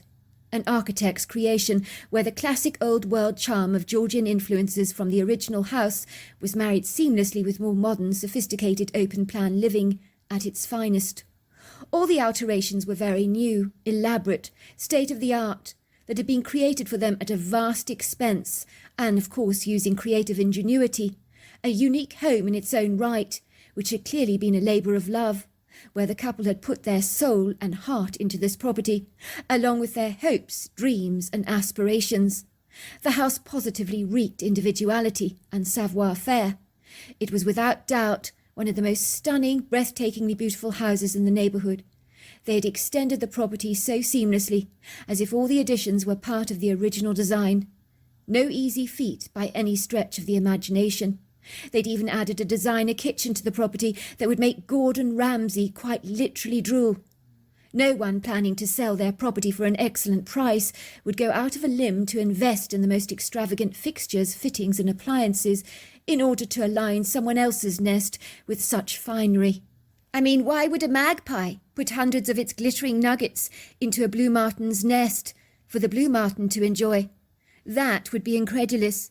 If you were investing in your home for the purposes of selling, you would settle for something classy, classic, but affordable, but you wouldn't spend a fortune when it wasn't necessary. That was not a savvy or astute business decision to make. Zinnia sat in her car, tapping her fingers awkwardly on the steering wheel, while she put on the radio to listen to some relaxing music, to settle the rising level of angst that she was beginning to feel. She couldn't shake off her sharpened instincts that were stabbing her gently like a finger in the gut, whispering into her mind like a gentle, all-knowing wind, that something was distinctly off. She tried to review her meeting with the couple in her head, again gauging the reactions from her clients like an inconspicuous fly on the wall, assessing and meditating on all the couple's clandestine, covert, underhanded gestures, mannerisms and movements, what they said, and of course more notably what they did not say. For very often in her experience, the things left unsaid were the most revelatory of all. "Why are you selling?" she'd asked. "I mean, your house is so beautiful. I can see you've put your heart and soul into the property, invested a lot of your money in this prestigious project. You've only just completed the renovations for your property. Why on earth would you sell?" That was when she had noticed the circumspect, furtive glances between the woman and her husband. The woman trembled awkwardly, avoiding her gaze. It was clear that her evasive, slinky, shady eyes held in their depths a masked secret that she was not willing to unveil. I just think it would be nice to have a change," she had said. The answer was so vague, indeterminate, non-committal, words that weren't solid in their foundations, but crumbled in your hands like broken pieces of pottery. "But I don't understand," Zinnia had said. "I mean, you're in a prime location here, close to the woods, open hiking trails, not to mention schools and shopping facilities. Why on earth would you want to leave this place?" "Because we do." The father had jumped into the conversation like a leaping frog, darting over the water lilies to get to his buzzing quarry before anybody else did. It was as if he was mindfully afraid his wife's lips might lead her astray and let the cat out of the bag. He was behaving like a man who was determined to shroud their secret with an obscure blanket in the desperate hope that it would remain unobserved. But in Zinnia's mind, he was not fooling anyone except himself, for his defensive, guarded reactions had almost certainly given him away. He was definitely hiding something. "Yes, but that kitchen of yours. I mean, it's the most exquisite kitchen I've ever seen. I mean, that kitchen is built for a professional." "My wife is a fabulous cordon bleu cook," said the man proudly, putting his arms around his wife protectively in a defensive stance, while the wife gave him a warning look, as if to say, "You've said too much. Watch your words." "I know. It's a lovely kitchen," she said, but we still want to sell," said the man, interrupting his wife. "Well, your house is ready to put on the market as ASAP. We'll be able to organise an open day this weekend if you like. There's nothing you need to do to attract these buyers. You'll have people fighting over this place at, of course, the right price." "Good. Well, do it," said the man, whose name was Christopher Hoggins. "We'd like a quick sale, and the faster the better." Zinnia sat back in her white truck, studying the beautiful street, the verdant lawns, the area flanked by woodland trees. She wondered why on earth this young couple would sell. This was the perfect spot for many a young couple to raise their kids. "They're keeping something from me. I know they are, and I want to find out exactly what it is." Zinnia climbed out of her truck with a steely grit and determination, determined to find answers. She knew she ran the risk of the owner refusing to use their agency to sell their property, and that would go down with her boss, Christina Macmillan, with about as much popularity as a lead balloon. She could already see her boss laying into her hard. "If they want to sell, Zinnia, it's their business. Who are we to poke our noses in their affairs? It's more business for us. Why on earth should we look a gift horse in the mouth? Tell me that." Unlike a lot of agents, Zinnia was hardwired with a code of ethics. Perhaps it was something to do with being a pastor's daughter, but she had very clear, distinct views about what was wrong and what was right. She didn't want to sell a house if she knew there was something intrinsically wrong with it. That wouldn't be right, nor would it be fair to any future owners. She would never want to guilefully deceive or manipulate someone into buying a property based on a fat commission check glittering in her future. Any potential buyers to their property needed to know what they were ploughing their hard-earned money into, much like you need to know that adding a red T-shirt to your white laundry has the potential to turn it bright pink. No one in their right mind would sell a house like this unless they were leaving the country, moving out of state, or unless they had to based on a financial necessity. Maybe the couple had spent too much, were up to their ears in debt. But then why would they not have told her as much, under the parasol of client confidentiality? That occasionally happened on her watch, people who had overextended themselves financially. But she did presume that not to be the case in this unlikely scenario. The signs would be clear to see. The young woman herself was wearing a dress she'd seen in the window at one of the illustrious boutiques in town only the other day. She had personally shuddered with horror at the outrageous over-the-top price tag when she'd gleaned the price. No one would buy high-end clothing like this if they were counting pennies, would they? So something was seriously off. It was like a whiff in the air that she couldn't identify, but she was onto it like a bloodhound.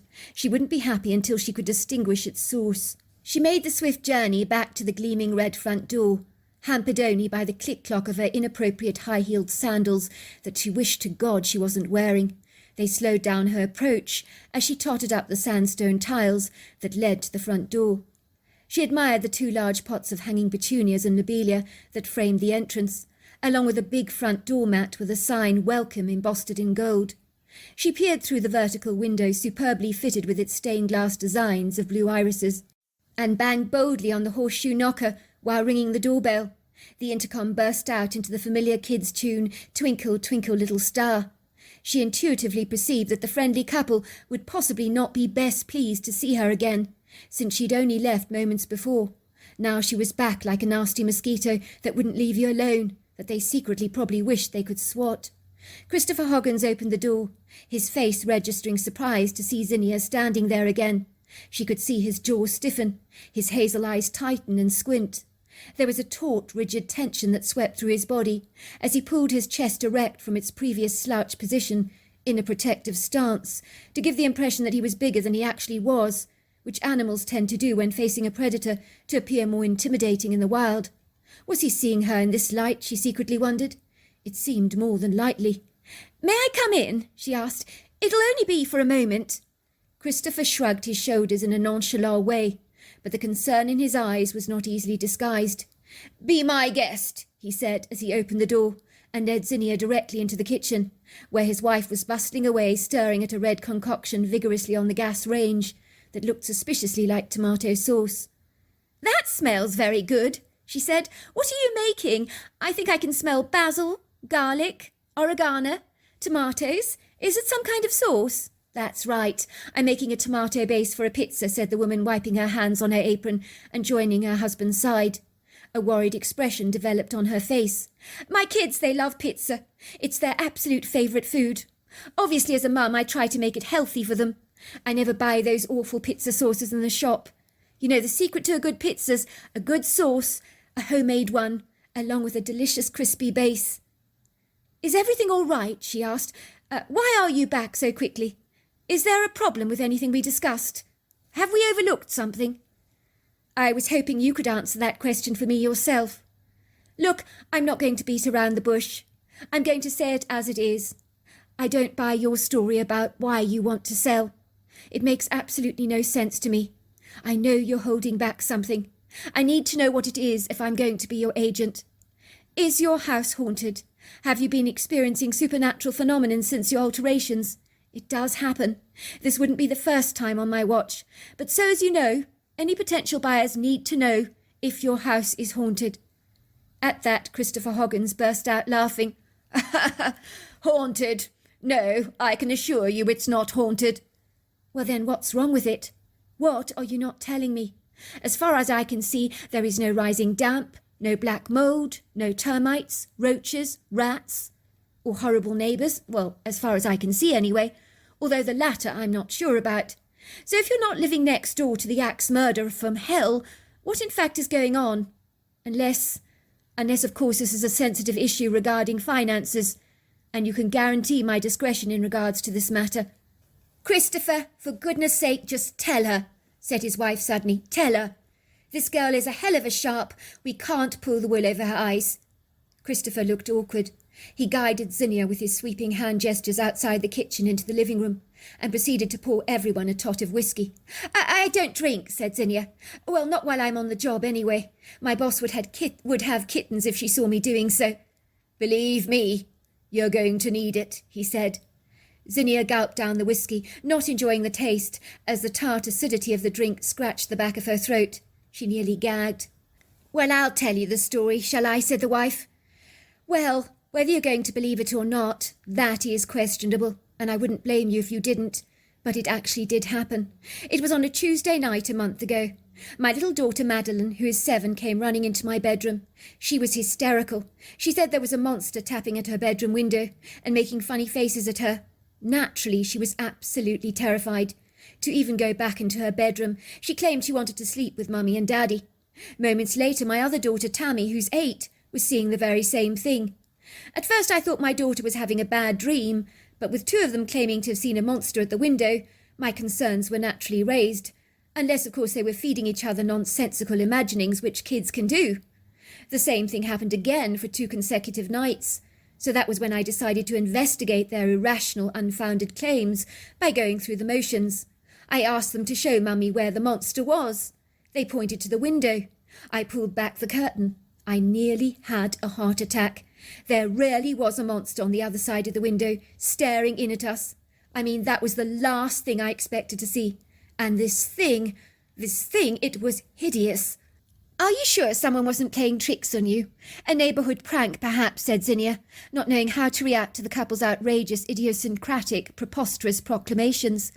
"Oh no, this thing was real. Oh, it was. I know exactly what I saw. A monster is an apt description for him. In fact, I don't know what else I'd call him. I know I must sound completely loopy, but I assure you this hideous thing, this grotesque thing was real. I screamed for my husband. He came running, asking me what the heck was going on. Can you believe it? But this brazen-faced, truculent thing was so treacherously audacious, precocious, haughty even. It didn't even run away. It squashed its horrendous, protrusive, ugly face against the window and glared in at us with these malevolent, menacing red eyes. It was like he was smiling vindictively at us in the way the wolf did in the story of Red Riding Hood, with the "I want to eat you" kind of look.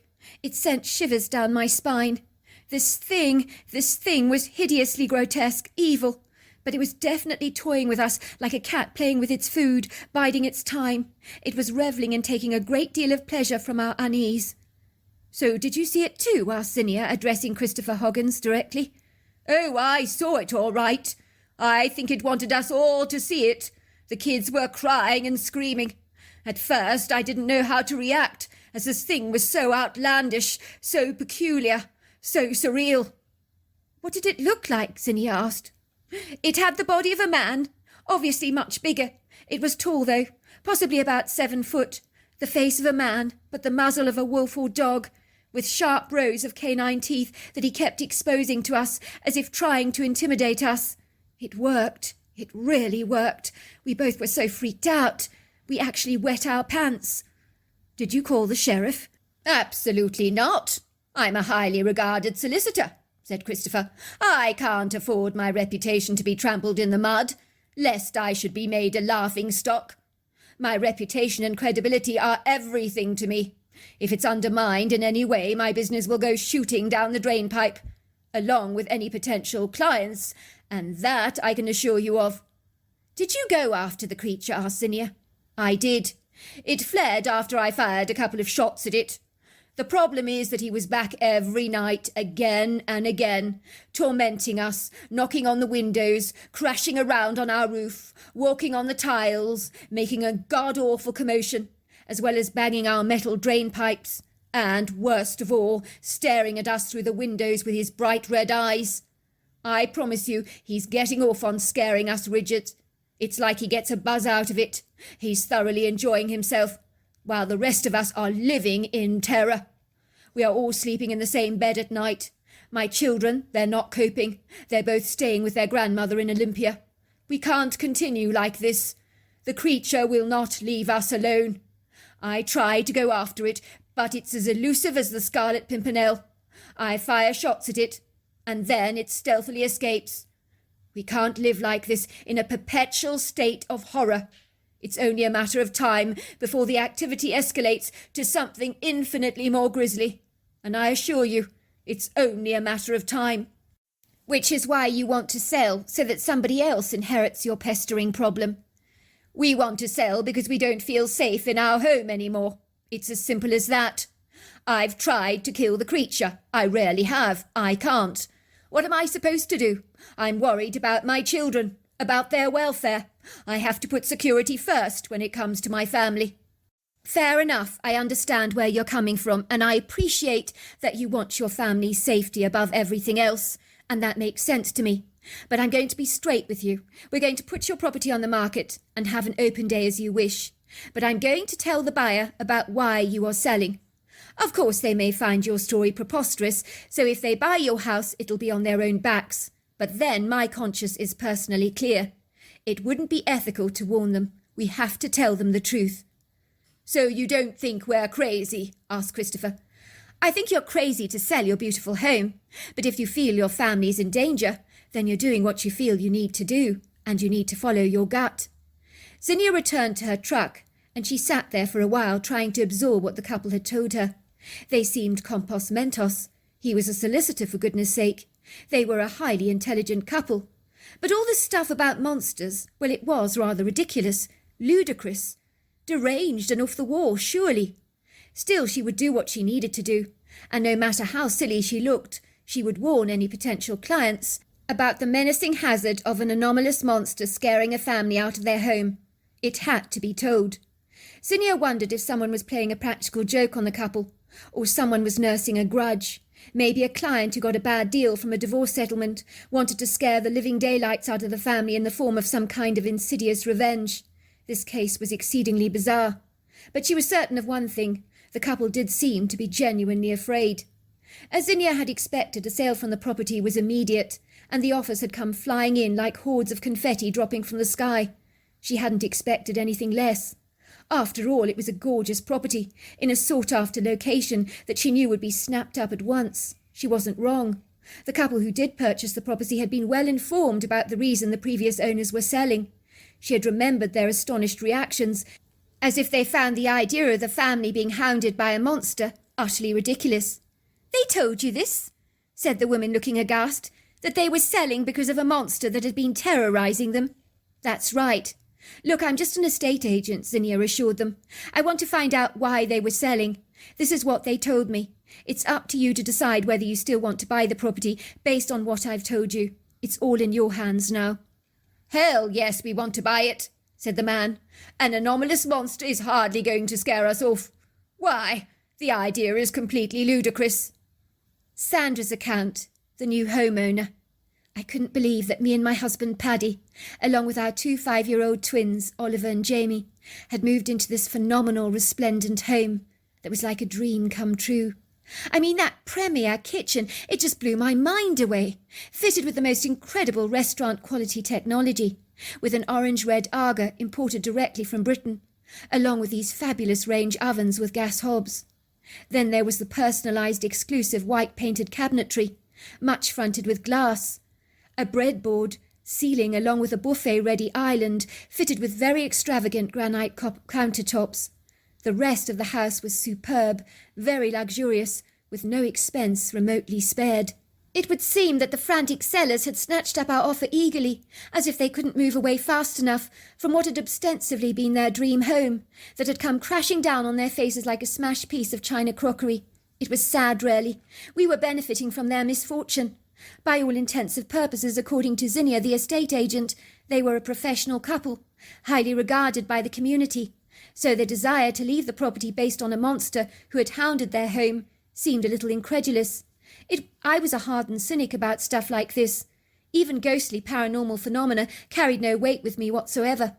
Although, had we been told by the estate agent that the house was haunted, we might have been a lot more reluctant to sign on the dotted line. I was still pinching myself to have acquired a top-notch house like this that should have cost us a lot more, but the previous owners wanted to cut their losses and just run. It did leave me with a slight malaise and a restless void, but I refused to allow that to cloud my judgment, as I was excited about our bright future, living in such an exquisite part of the world, a prime location.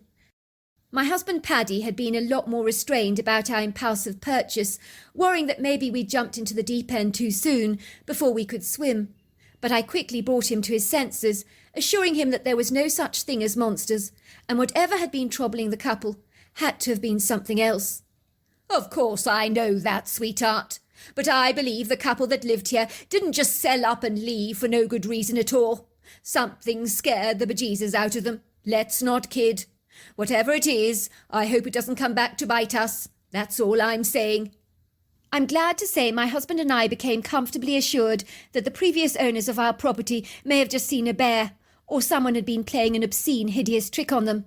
I really did like Zinnia's suggestion that a piqued, chagrined ex-client of the solicitors on the receiving end of a nasty divorce settlement, upon which he felt aggrieved, had decided to retaliate by scaring the family rigid, by dressing up in a malicious, realistic disguise to extract his ultimate revenge. That made a lot more sense to me. The twins were loving the brand new home, but I had to change the decor in the bedrooms, as both rooms were done in pretty girlish pinks, and I had 2 boys, so it was a prerequisite for me to change the decor to blue. By all accounts, I was an average, mediocre cook, but with a sensational kitchen like mine, it demanded that I enrolled in a cookery course to improve my culinary prowess, to sharpen my skills as a bona fide chef. A month after having settled into our new home, after a pleasurable evening on the Italian cookery course, where I'd been learning the art of making fluffy potato gnocchi. Who knew it would be so easy? And to think I'd been buying it all these years in those nasty, tight cellophane containers made me shudder. When all you needed to do was to bake a few potatoes, throwing a few casual ingredients together, like Parmesan cheese, parsley, eggs and flour, and voila, you had the most sensational gnocchi. I was learning on my course that simplicity, fabulously fresh ingredients, were the true art of good, fine Italian cuisine. I was musing over this with my takeaway bags on the opposite seat to mine on the truck that I was driving that evening back home, the scant remnants of what I'd made. I knew once my husband had a taste of this black truffle gnocchi, he would be in heaven. He was already complaining about the cost to his waistline of my newly acquired culinary talents. "Perhaps it is better if you remain an average, mediocre cook, because if you continue to cook this outstanding way, I might not be able to squeeze my way out of the front door," he had joked to me. "I was 175 pounds when I moved in here. Now I'm 190, and I hold you responsible. After your cooking went skyrocketing from a C- to an A+. We had laughed, giggled together, enjoying a glass of Prosecco as we clinked glasses together while appreciating our twinkling bright new home that sparkled and gleamed with the promises of hopes for the future. It was very quiet on the long, lonely drive home. I could see a few lights in some of the local houses, but at 10 in the evening those lights were much more scant. It was a velvety black night with a cool breeze blowing in the air. It had been a little nippy when I'd left the cookery course. In truth, I hated driving at night, but it was worth the effort as my cooking had come on in leaps and bounds. Even the Italian chef, Pier Montinaro, had commented that I was a natural cook, and coming from an Italian master chef himself, well, that was a big compliment. I puffed myself up like a self-indulgent, egotistical penguin as I drove down the long ribbon of asphalt towards my home. I'd been out during the evening 3 nights a week, but on this particular occasion something seemed different. The tall oak trees that graced the sides of the street seemed denser, more foreboding, and quite frankly, more than a little doleful, like sultry giants swaggering in the wind, as though slightly intoxicated, but it was the way the shadows danced through the trees that disturbed me the most. It was the ideal outer-worldly ambience for you to see a ghost floating through the trees, if you believed in that sort of thing, of course. I didn't, but on this occasion I felt something was seriously off. I finally drove up the little driveway towards the 2 garages. I could see all the lights were off in the house apart from a flickering light that was left on in the television room, where my husband was possibly watching a movie, as he was waiting for me to return home from my cookery course, possibly drinking back a couple of Gatorades and eating some salted popcorn while he waited. I imagine he'd already bathed the twins, tucked them into bed, read them a bedtime story. I decided to park my truck outside the garage this evening, as the garage door, though brand new, made a god-awful squawking sound that could potentially wake up the entire household. As I parked my truck, I closed the door behind me, walking over to the passenger side of the door to extract the packages of leftovers from the cookery class that were now on the seat. All of a sudden I could feel a discernible presence behind me, which I thought had to be my husband. After all, who else could it be?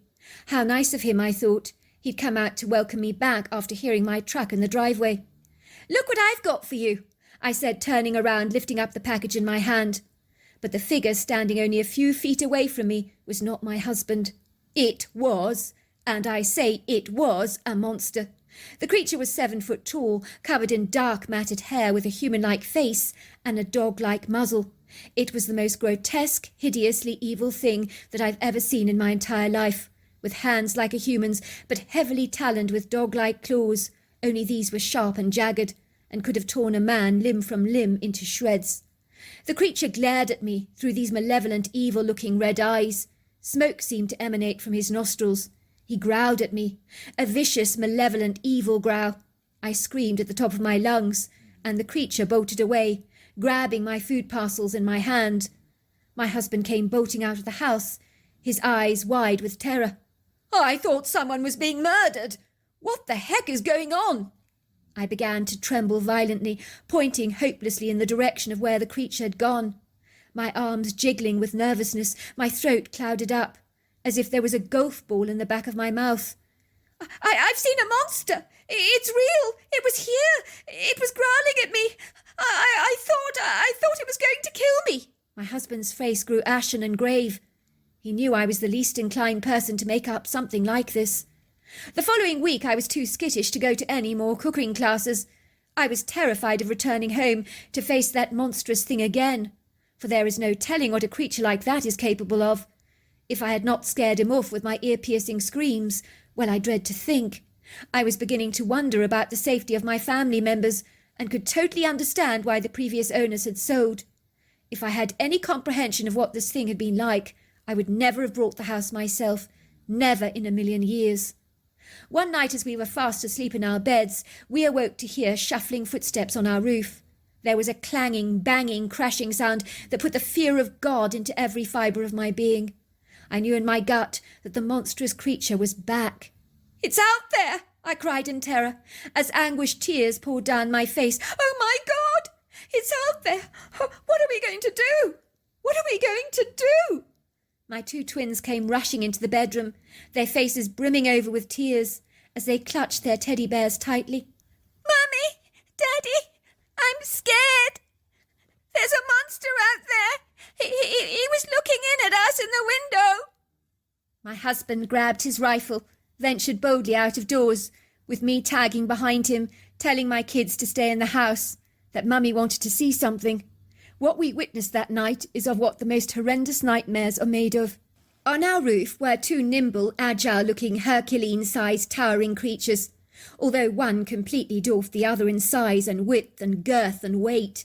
They were fighting each other viciously, with a fierce anger that stung the atmosphere. They were lashing out at each other with brazen-fisted punches, hectic lethal lashes, using the timber poles they were carrying in their hands. There were growls, snorts, grunts, hisses, and very alarming roars that made my knees buckle beneath me like wobbling kitchen chairs. At first I thought I was seeing 2 of these things, but then I realized that one of these creatures was distinctly different to the other. This idiosyncratic, anomalous creature was much, much bigger than the other one with the dog-like muzzle. This one was built like a giant human being, easily over 9 foot tall, covered in a plethora of dark hair, with a distinctive gable-shaped head that was slung low on the shoulders, a human-looking face with a prominent furrowed forehead, high cheekbones, and deep-set dark eyes. Now I know it was a Bigfoot. Back then I had no clue what this thing was. The other creature, the one that looked to be half man and half dog, possessed a very distinguished black tail, with a white line of hairs down the central column, that to date I don't think I've ever seen on a dog's tail.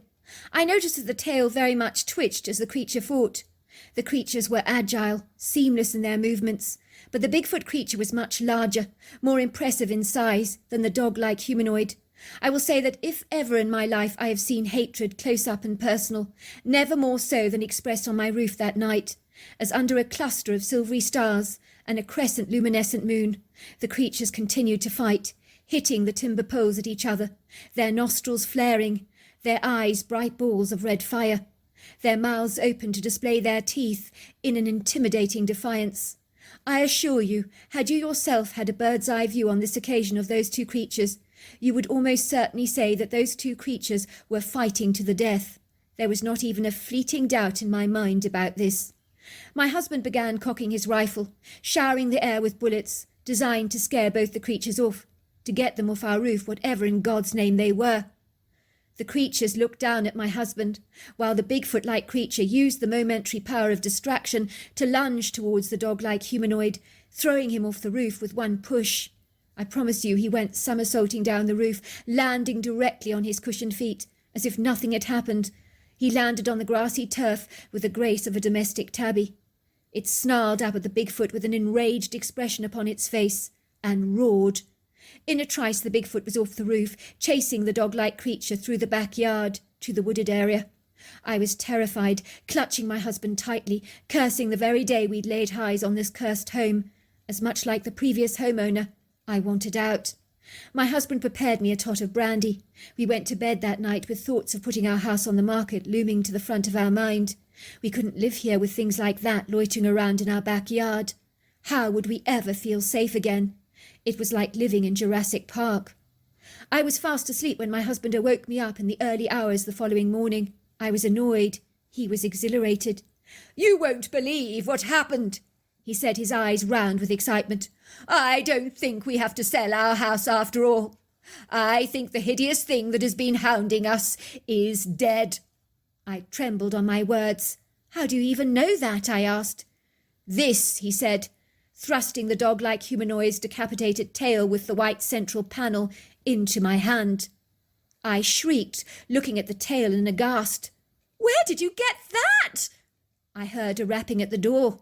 I went to answer it, opening the door very slightly. Obviously I was nervous, given what happened last night. But who should be standing there in the doorway but the very creature that looked like a hairy man on our roof?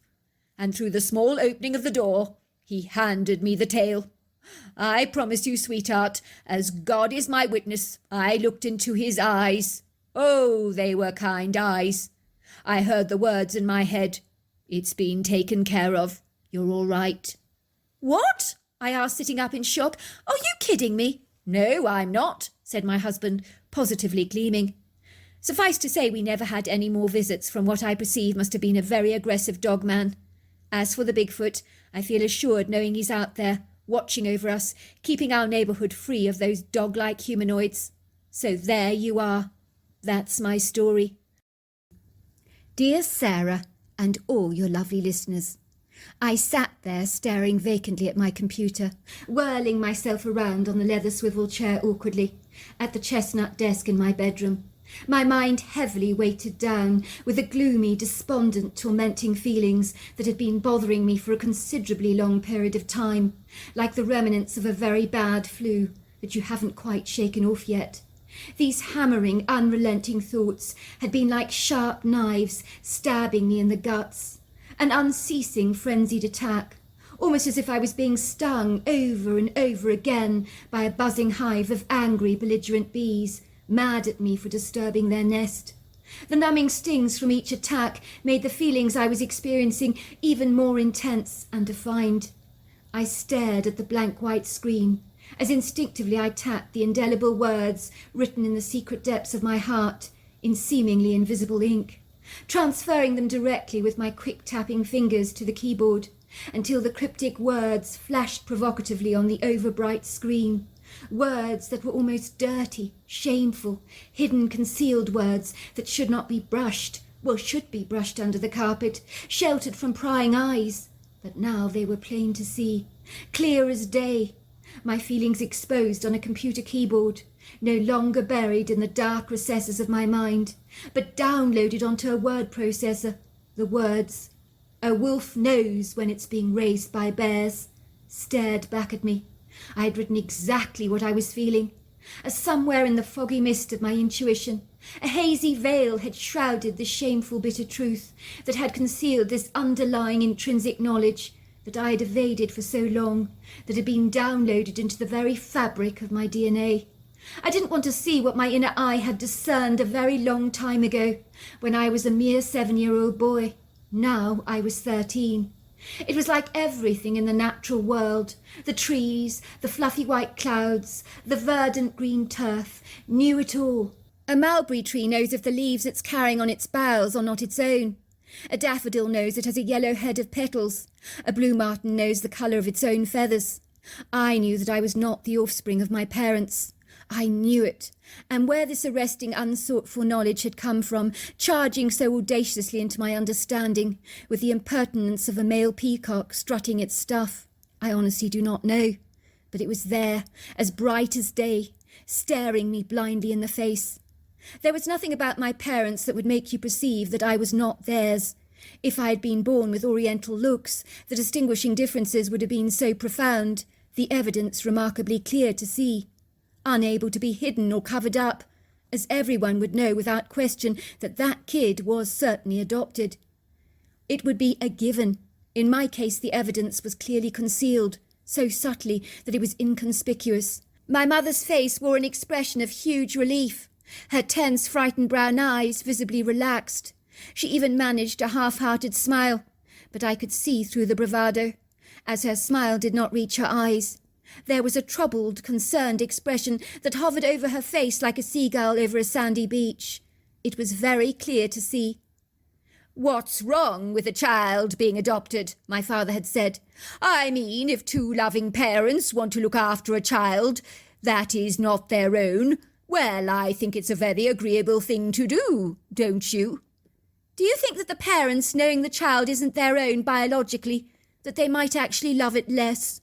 "Of course not," said my mother, leaping into the conversation with a defensive defiance. "Of course not. Why should the parents love the child any less if it's adopted? That idea is nonsensical. Of course the parents would love the child as their very own. Why would it be any different?" "Do you think the parents are duty-bound to tell their child that it's not their own, should that be the case?" I'd hinted. "Honestly, Leith," said my mother, leaping up from the table very quickly, grabbing my not-yet-finished dinner in her jittering arms that were shaking nervously, as once again my parents exchanged those surreptitious glances. "Leith," she continued, "you do ask some outrageous questions. I mean, what would we know about adoption?" "Precisely," said my father, interjecting. "What would we know about the subject?" "Anyone for ice cream?" my mother asked, which was a clear diversion to change the subject. I had nodded eagerly, because who doesn't like ice cream? But soon afterwards I found my pudding plate bursting with a generous, oversized portion of ice cream, designed to keep my mouth terribly busy eating, rather than talking. But I'd seen enough. I knew I was on to something. I could smell it. My mother was like the most hopeless shoplifter, stealing a red sweater from the store, wearing it directly over her head with the shop labels dangling off the garment, but brazenly telling the security guard that she hadn't stolen a bloody thing, when it was as clear as day to see. "But, ma'am," the security guard would be likely to say, "you're wearing the stolen jumper on your head. Everybody can see it." My mother's suspicious, guilty behaviour was screaming the words, "You're adopted, son. Get over it. Big deal." I expressed my misgivings to my best friend Oscar when we were riding down the hiking trail in the woods, passing a couple of dog walkers who waved at us as we made our merry way. Me and Oscar parked our bikes against a couple of ponderosa pine trees as we left the sprawling woodgrove to walk through the luxuriant long grass of the flowering meadow, where the heads of pretty pink and blue flowers bobbed between the grassy blades, while over and above this verdant oasis spring butterflies danced from one flower to another like lacy pieces of confetti floating in the breeze. It was a perfect day. The blissful beams of spring sunshine showered our bodies in a radiant, pleasurable warmth that was not too hot but pleasant. I loved the weather like this. Absolutely perfect. We ambled towards the meandering silvery stream, where a few willow trees dangled over the water, their long, sweeping, graceful arched boughs with a plethora of lance-shaped leaves caressing the water's surface like hundreds of viridescent green feather boas. Water jutted over the rocks with a feisty discharge, creating a myriad of foaming white bubbles, while the crashing, thunderous sounds were so soothing to the ears, as all over the valley the cheerful chirruping calls of the songbirds could be heard. This was the quintessential favourite spot for me and my best friend Oscar. We loved it here. We would frequent it regularly. It was close to our homes in a leafy green Washington neighbourhood, where the countryside opened out into our back door, a mere bicycle journey from both of our houses, as we both only lived a few houses apart. So coming here you felt as if you were alone in an idyllic wilderness that was a rich, sumptuous haven for a teeming abundance of indigenous wildlife, from deers, raccoons, squirrels, foxes, wolves, coyotes, mountain lions, and the list goes on and on. "Let's sit over here," I said, pointing to the slightly wet outcrop of rocks overlapping the water's edge. "It doesn't matter if we get a wee bit of spray on us. Besides, we can throw pebbles directly into the water." And that is exactly what we did. "I think I'm adopted, Oscar," I announced. For a moment you could have heard a pin drop. And then, as if on cue, my friend spluttered, "A what?" "You heard. I think I'm adopted." Oscar crinkled his forehead in a long line of furrows and picked up a rock to hurl in the water. We watched as the rock lunged in the air and then went splashing into the depths of the water. It sunk, gone from our sight. Oh, how I wished this adoption thing hanging over me could disappear like that. But it was eating me up on the inside like an insatiable worm that can't be satisfied. "What the heck makes you think that?" I repeated my cryptic words. A wolf knows when it's being raised by bears. My friend raised a quizzical brow. "Wow, bro, that's big. That's deep. How can you possibly come to such a bizarre conclusion?" "Well, how do you know you're not adopted?" I interjected. "'Cause I just know it."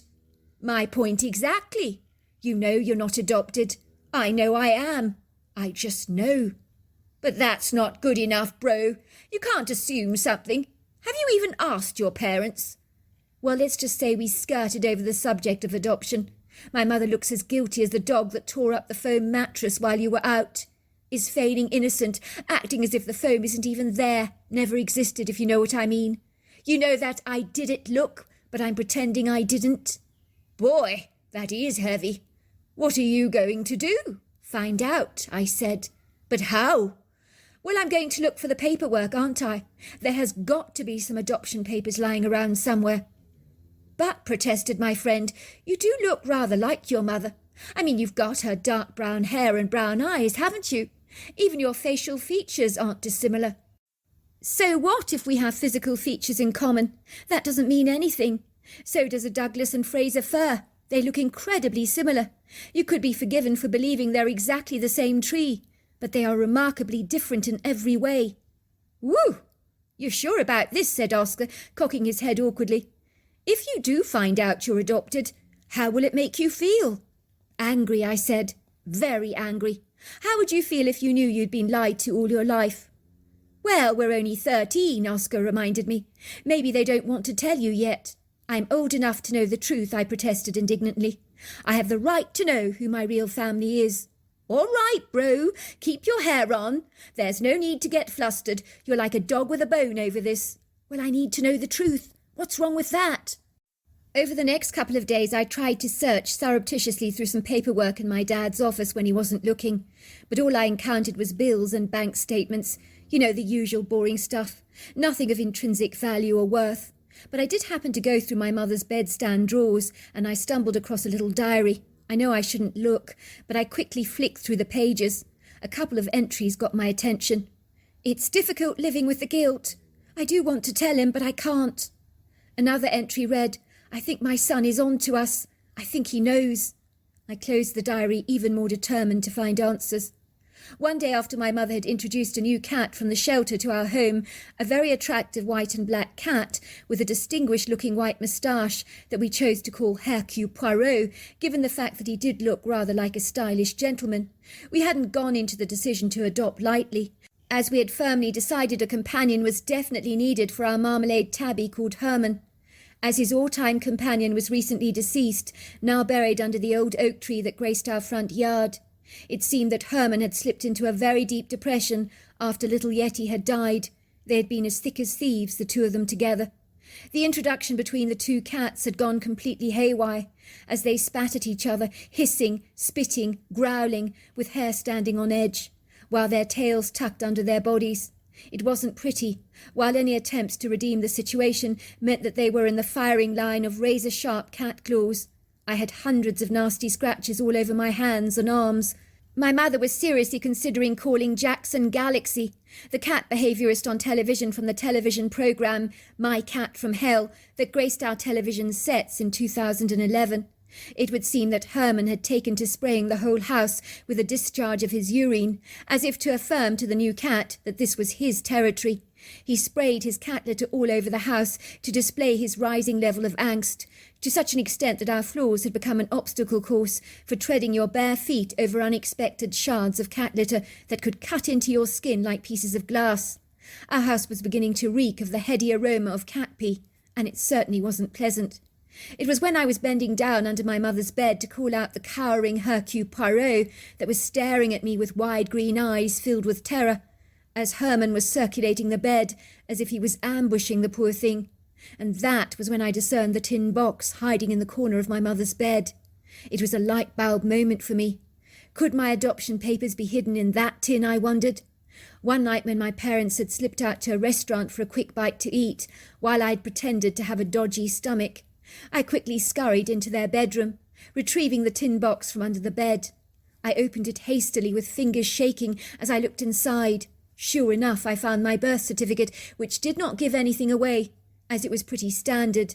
But then I found the adoption papers listing my mother's name and her address, which I was surprised to learn was in fact a woman's prison. There was no mention of my father's name on these papers. Lovely. My true mother was actually incarcerated. It didn't get better than that, did it? I noticed there was a picture of a woman wearing a prison's pair of scrubs, holding a baby in her arms, which I imagine had to be my birth mother. She looked pretty, feminine, with long brown hair and brown eyes. Not what you would expect a prison inmate to look like. I knew at once that this was my mother. I could feel it in every fibre of my being. She looked exactly like me. And the baby in her arms, it was me without a doubt, as I had seen other baby pictures of myself. There was a letter addressed to Richard. Now that wasn't my name, but I sense it was for me. The name that my birth mother had chosen to call me, a name that my adopted parents had failed to honour, which in itself I found to be distasteful, as this poor woman had given up her own son for them to adopt. The least they could have done was given me the name that she had chosen for me. Richard, I thought. I quite liked it. I think I was more of a Richard than a Leith any day of the week. I quickly steamed open the letter, using a kettle to assist me in this very delicate process. The letter read, "Dearest Richard, I'm not giving you up for adoption easily.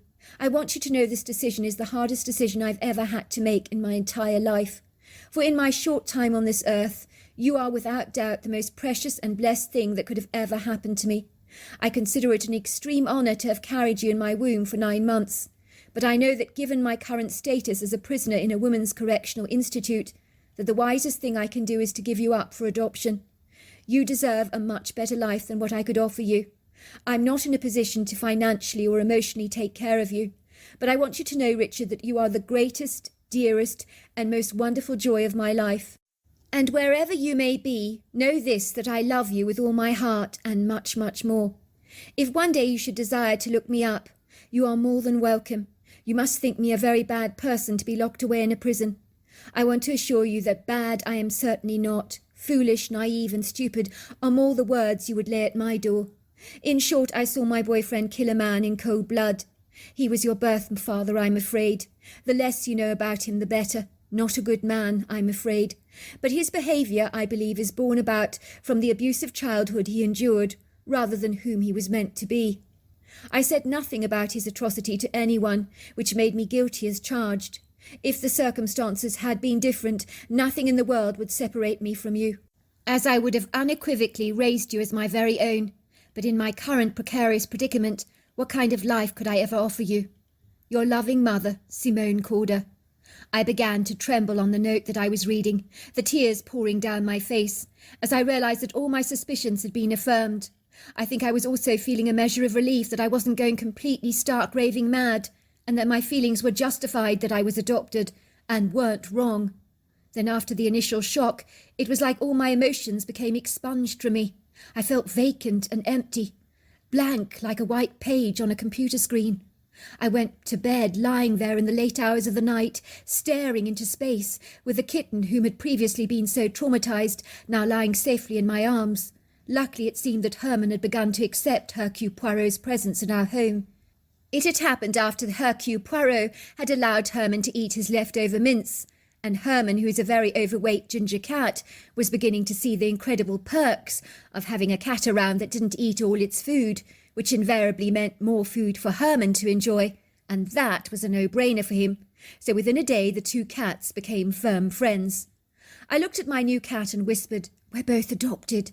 But Hercule Poirot didn't seem to mind. He purred like a little engine. I had heard my parents return home, whispering in the passageway so as not to wake me up. But I had heard everything. The clink of their mugs as they took their cups of piping hot cocoa to bed. The quiet giggles along the hallway. The gentle scuttle of feet trying to be very quiet, tiptoeing to bed. It was weird to think that those two people claiming to be my parents were nothing more than imposters in my life. I could feel the anger bubbling up in the back of my throat. I reached for my cell phone and sent a message to my friend. "It's me. Something's come up. Something important to tell you. Meet you in the woods, 10 minutes. I looked at my phone as a message appeared on the screen. "Can't it wait?" "No," I responded. "Sorry, but it can't." "Okay, see you there, 10 minutes, bro." "This better be good." My response, "You better believe it is." This was not the first time I'd sneaked out of the house to meet my friend in the woodgrove, but I really needed to talk to him about what I'd uncovered. It always helped to have a listening ear. It would seem Oscar was a brilliant listener. He wasn't adverse to giving sound, solid advice. For a 13-year-old boy, he was wise beyond his years. Even my mother had said as much. "I can't believe your son is only 13, she told his mother once. "He's an old head on young shoulders. He really is." Mrs. Ella Saradin had nodded. "He's that all right. He was the one that helped me during the grueling, bitter divorce I went through with his father. You know what he said to me? He said, 'Mum, your marriage was just like a chapter in a book. Turn over the page and it only gets better.' Of course, he was absolutely right." I tiptoed down the passageway of our ranch-style house towards the entrance hall, where the alarm unit with the red button lit up with the words "armed." I tapped in the code. The green light came on, registering the unarmed sign. I tiptoed down the passageway again, unable to conceal the inevitable creaks and groans of the parquet floor that failed to accommodate my stealth-like footsteps. I could hear the soft snores of my father emanating from the main bedroom as I crept back into my room. My parents were both deep sleepers, but just in case they woke up, I puffed up my bed with pillows so it looked like my lumpy fawn was lying in bed under the duvet. I quickly threw on an anorak, a pair of jeans and some sensible brogues, along with my headlamp, and squeezed myself out of the window, where I scampered over to the bicycle shed to grab my bike. Before long I was riding my bicycle down the curved ribbon of asphalt, where the honey locust trees lined each side of the pavement.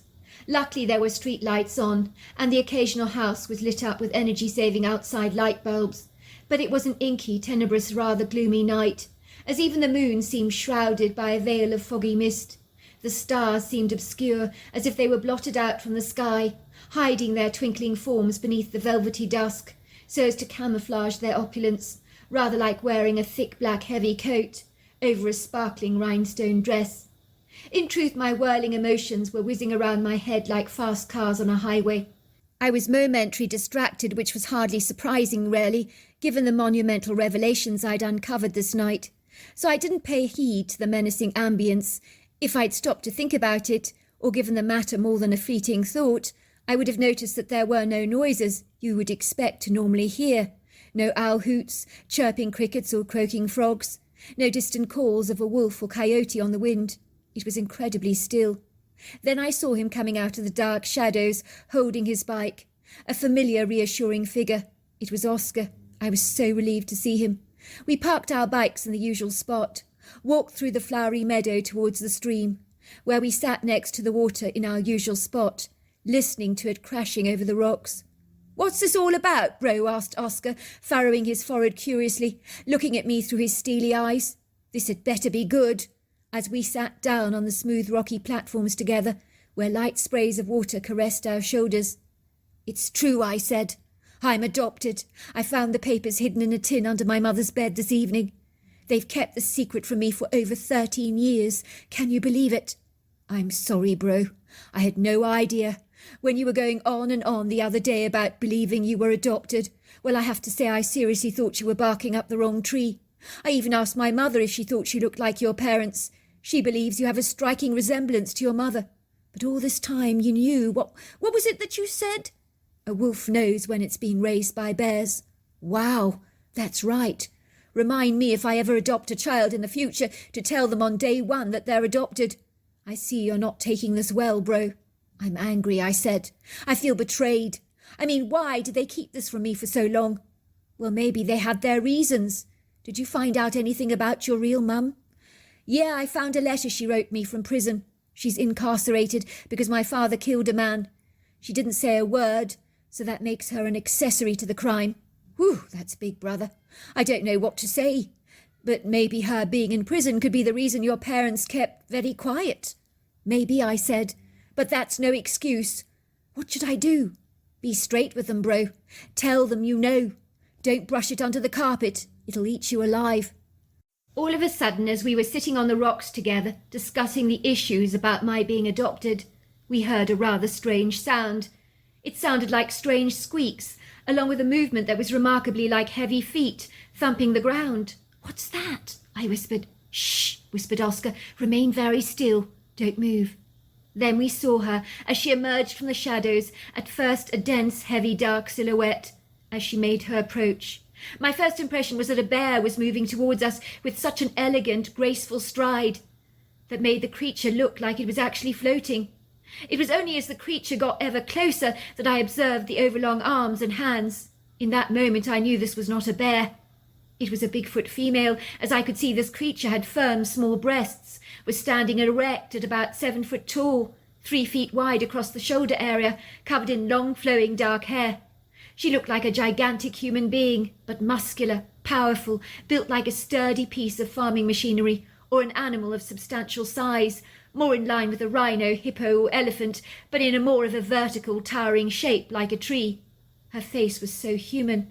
I was gobsmacked, as I always assumed a Bigfoot's face would bear a striking resemblance to an ape, but this was not the case. I noticed her skin was a dark coal colour, a leathery texture. It gleamed in the moonlight. Her nostrils flared very flat against her face. Her eyes deep-set and dark, a treacle-looking colour, giving off a red eye shine in certain lights. Her cheekbones high, her chin pointed and pronounced. She was standing close to the light of our head torches, so it swathed her in a gentle luminescence. Only a foot away from us, on powerful, stocky legs. To our immense surprise, the squeaking sound we had heard emanated from our mountain bikes. She was carrying both of them in one hand, as if they were nothing more than tiny little paperweights. She put the mountain bikes next to us, where they collapsed at our feet in a messy, dishevelled heap. She pointed to them, then to the woods.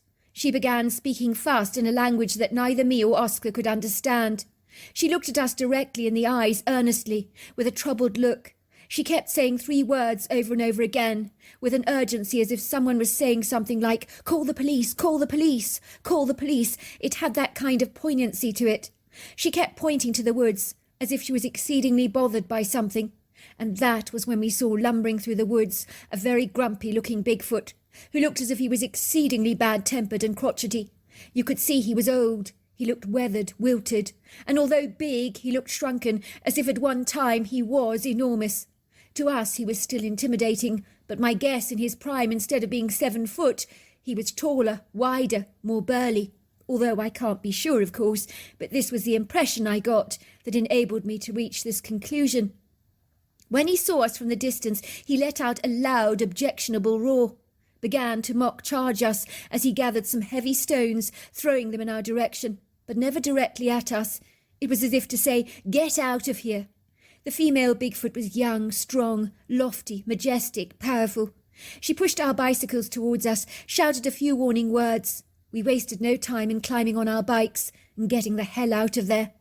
I glanced back briefly over my shoulders to see the female Bigfoot was trying to calm down the belligerent old man, who was oscillating his overlong arms wildly, stamping his feet, while she was almost holding him down with a powerful hand on his shoulders and talking to him intently. I don't think I've ever cycled so fast in my life. Everything that transpired was so surreal. It was as if we were floating on in a dream and would wake up to realise that that was all it was. But it was true. Me and Oscar knew what we had seen. Oscar returned with me to my house, squeezing through my bedroom window. We sat up all night drinking glasses of Mountain Dew, looking at each other with bemused, wide eyes. "Did we really see that?" I asked him. He nodded. "We did see that." "I just can't believe it," I said. "I thought we'd be really afraid if we saw a Bigfoot, but when I saw her, the female was so natural, so nice." "She was nice," Oscar agreed. "You're right about that. She was warning us about the cantankerous old man. Did you see how tiny our bicycles looked in her hand? It certainly gives you a perspective of how huge she actually was. She went to fetch our bicycles to hasten our escape. She must have seen us long before we even knew she was there. She helped us to get away from him." I nodded. She was incredible. "Do you think he would have hurt us?" asked Oscar. "No, I don't think so. He was all bark and no bite. But she clearly wanted us out of his way. She knew that he could have a tantrum, I imagine." I looked at my friend with sparkling eyes. "We saw a Bigfoot! I can't believe it! Now you can never complain that I got you up too late." The following evening, as my mother was placing the lasagna on our plates, along with some salad, we were all seated around the table. I piped, "Mum, I know I'm adopted. I know my real mother's incarcerated." My mother dropped her knife to the floor. Her mouth hung open like a Venus flytrap. She looked astonished. Her frightened eyes grew as wide as saucers. How can you know that?" "I've always known I was adopted, Mum. A wolf always knows when it's been raised by bears." What are you talking about?" "I found the evidence last night in the metal box underneath your bed. I read the letter my mother wrote me. My real name is Richard, but you called me Leith. I like Richard better." My mother mopped her brow. She was beginning to sweat profusely. She kept giving my father anxious glances. I could see tears building up on her lashes. Although I felt guilty about this confrontation, some things needed to be said, and there was no time like the present to get them off my chest. "Son," he interceded, "we never told you that you were adopted for your own good. We deemed it was better if you didn't know, especially since your real mother is in prison." "So were you ever going to tell me?" "I'm not sure," said my mother. "I really wanted to. It was very hard. I was afraid you would love us less if you knew the truth." "That's ridiculous. Of course I love you. You're still my parents, but I wish you'd told me the truth. It's not good to hide things." "You're probably right, son," said my mother, taking me into her arms, the tears now pouring down her face. "Will you forgive us?" "Of course I forgive you." To cut a long story short, I'm now in contact with my birth mother. I visited her a few times. She's a very good woman who made a very grave mistake and is paying a heavy price for it. It is sad how that happens, but there are lots of people incarcerated for the very same reason, as silly mistakes have destroyed many lives. It's piteous, really, if you think about it. I love my real parents enormously, but I think they are relieved that I found out the truth. We all feel as if a weight has been lifted off our shoulders, for now I have found out my true identity and am at peace with it. I often meditate on the fact that if it hadn't been for a random bicycle ride in the middle of the night, after discovering that I was adopted, I may have never met the elusive creature called Bigfoot. I'm so glad I did. Although that grumpy male, well, I wouldn't mind keeping my distance from him. So there you are. That's my story. Dear Sarah, my name is Hannah, and my story happened in the early 90s, which is a long time ago now. Isn't it amazing how time flies? I'm from a relatively small rural town, which is very remote and off the beaten track, so the area where I live is naturally very wild, without being disturbed even by loggers. I live in a pretty small cottage-style home with beautiful French windows and whitewashed walls, with a small geometrically styled garden where the flower beds are surrounded with perfect lines of neat hedgerow, and even the bushes on our lands are designed and chiselled to look like great works of art, and they're always admired by the locals. We have a glorious stream trickling and flowing through the bottom of our garden, but it runs through the whole neighbourhood, so that everyone living on the left-hand side of the valley on our street is blessed with this beautiful watery addition to their properties, which would rival any water feature for sure. On the other side of the stream is a high hilly embankment that branches off into a vast area of natural forest that literally stretches back for miles upon miles, and that land, I believe, is publicly owned. At the time of my Bigfoot encounter, I was living alone with my 3 beautiful Burmese cats, and it was the day when one of my cats disappeared that my incredible story was to begin. Basil, my precious blue Burmese cat, was missing, and I loved him so very much. He had the most beautiful, easygoing, laid-back disposition, and he was so gentle and friendly and deeply affectionate, even to strangers.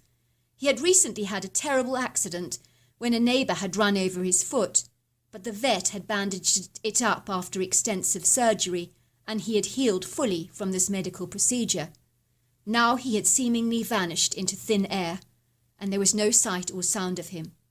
He was not a cat given to venturing far from my home, because he loved nothing better than lounging lazily on the couch all day, snoozing or taking a leisurely stroll to the front porch. He never wandered far. So to see that he was missing was very unsettling and upsetting, and something about his disappearance did not feel very right. I knocked on the doors of my nearest neighbours, but no one had seen sight or sound of him. I then drew up some posters with a picture of my cat on them and posted them on as many tree trunks as I possibly could, hoping that someone might have seen him. A day went by with no one getting in touch with me about my missing cat, and I was utterly devastated and began to think that he had succumbed to a deadly fate. Maybe he had been eaten by a lone coyote or a wolf, or someone had run him over and covered up the evidence. You always imagine the worst-case scenarios when it comes to your missing animals. A day later there was a knock at my door, and I opened it to find a young girl standing there.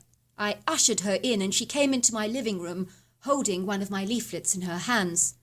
She looked at me with a serious expression on her face that made my heart sink. Was she going to tell me that my cat was dead, I wondered. Oh, I was dreading what she was going to tell me. "I think I know who stole your cat," she said. I looked at her in utter horror. "You think someone stole my cat? It never occurred to me that such an idea was even a possibility. The locals in our areas were decent, law-abiding people. Was anyone really capable of something as horrid as this? It seemed highly doubtful. "I don't think it," she said. "I know it, but I cannot prove it. That's the problem." "How do you know they have my cat?" I asked. "Because I've seen her stealing people's pets before. Have you not noticed the number of animals that have gone missing over the last couple of years in our local area? Well, I believe she's responsible for most of these cases." I suddenly remembered an article in the local paper talking about the peculiar disappearances of local pets in the area and how devastated the locals were about their missing animals. Could this girl be right, that someone in our vicinity was stealing our cats and dogs right under our noses? Is this person stealing expensive pedigree animals, like Burmese cats, to sell, I asked? Is that her motivation behind taking my cat? Making money for herself? "I thought that was what she was doing," said the girl. "But the weird thing is that she has been stealing pets that are not just pedigrees, but are also moggies that were got from the local shelter.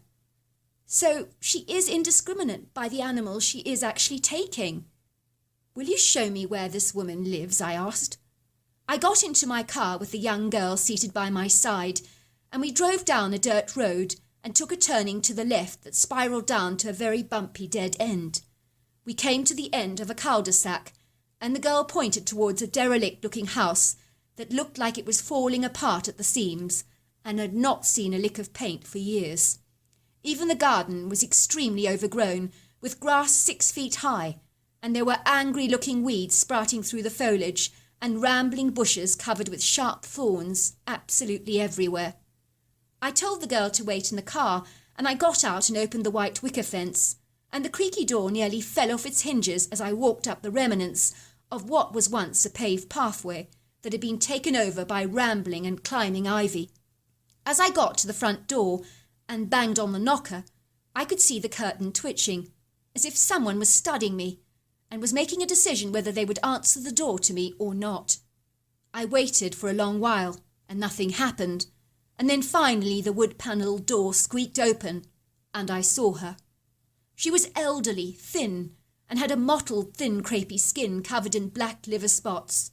She had a long, beak-like nose exactly like a vulture, and dark, horrible, deep-set eyes, surrounded by a purplish, shadowy rim. Her tousled silver hair hung around her face in haphazard, bedraggled clumps. Even her clothes reflected the same don't-care attitude of her appearance. She wore a pinafore-style black dress that looked as old and as faded as she was, and wrapped around her shoulders was a very holy brown knitted shawl.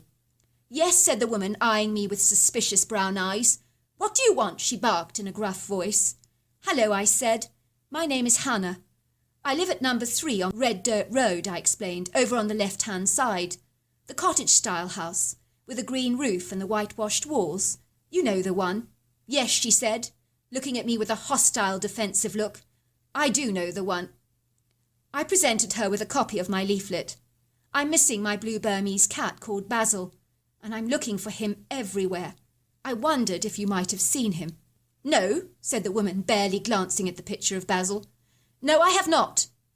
But the shifty look in her brown, deceptive eyes told me a whole different story, and I could tell immediately that she was lying to me. Also, her body language gave her away, revealing a distinct look of awkward discomfort, as if she was definitely hiding something.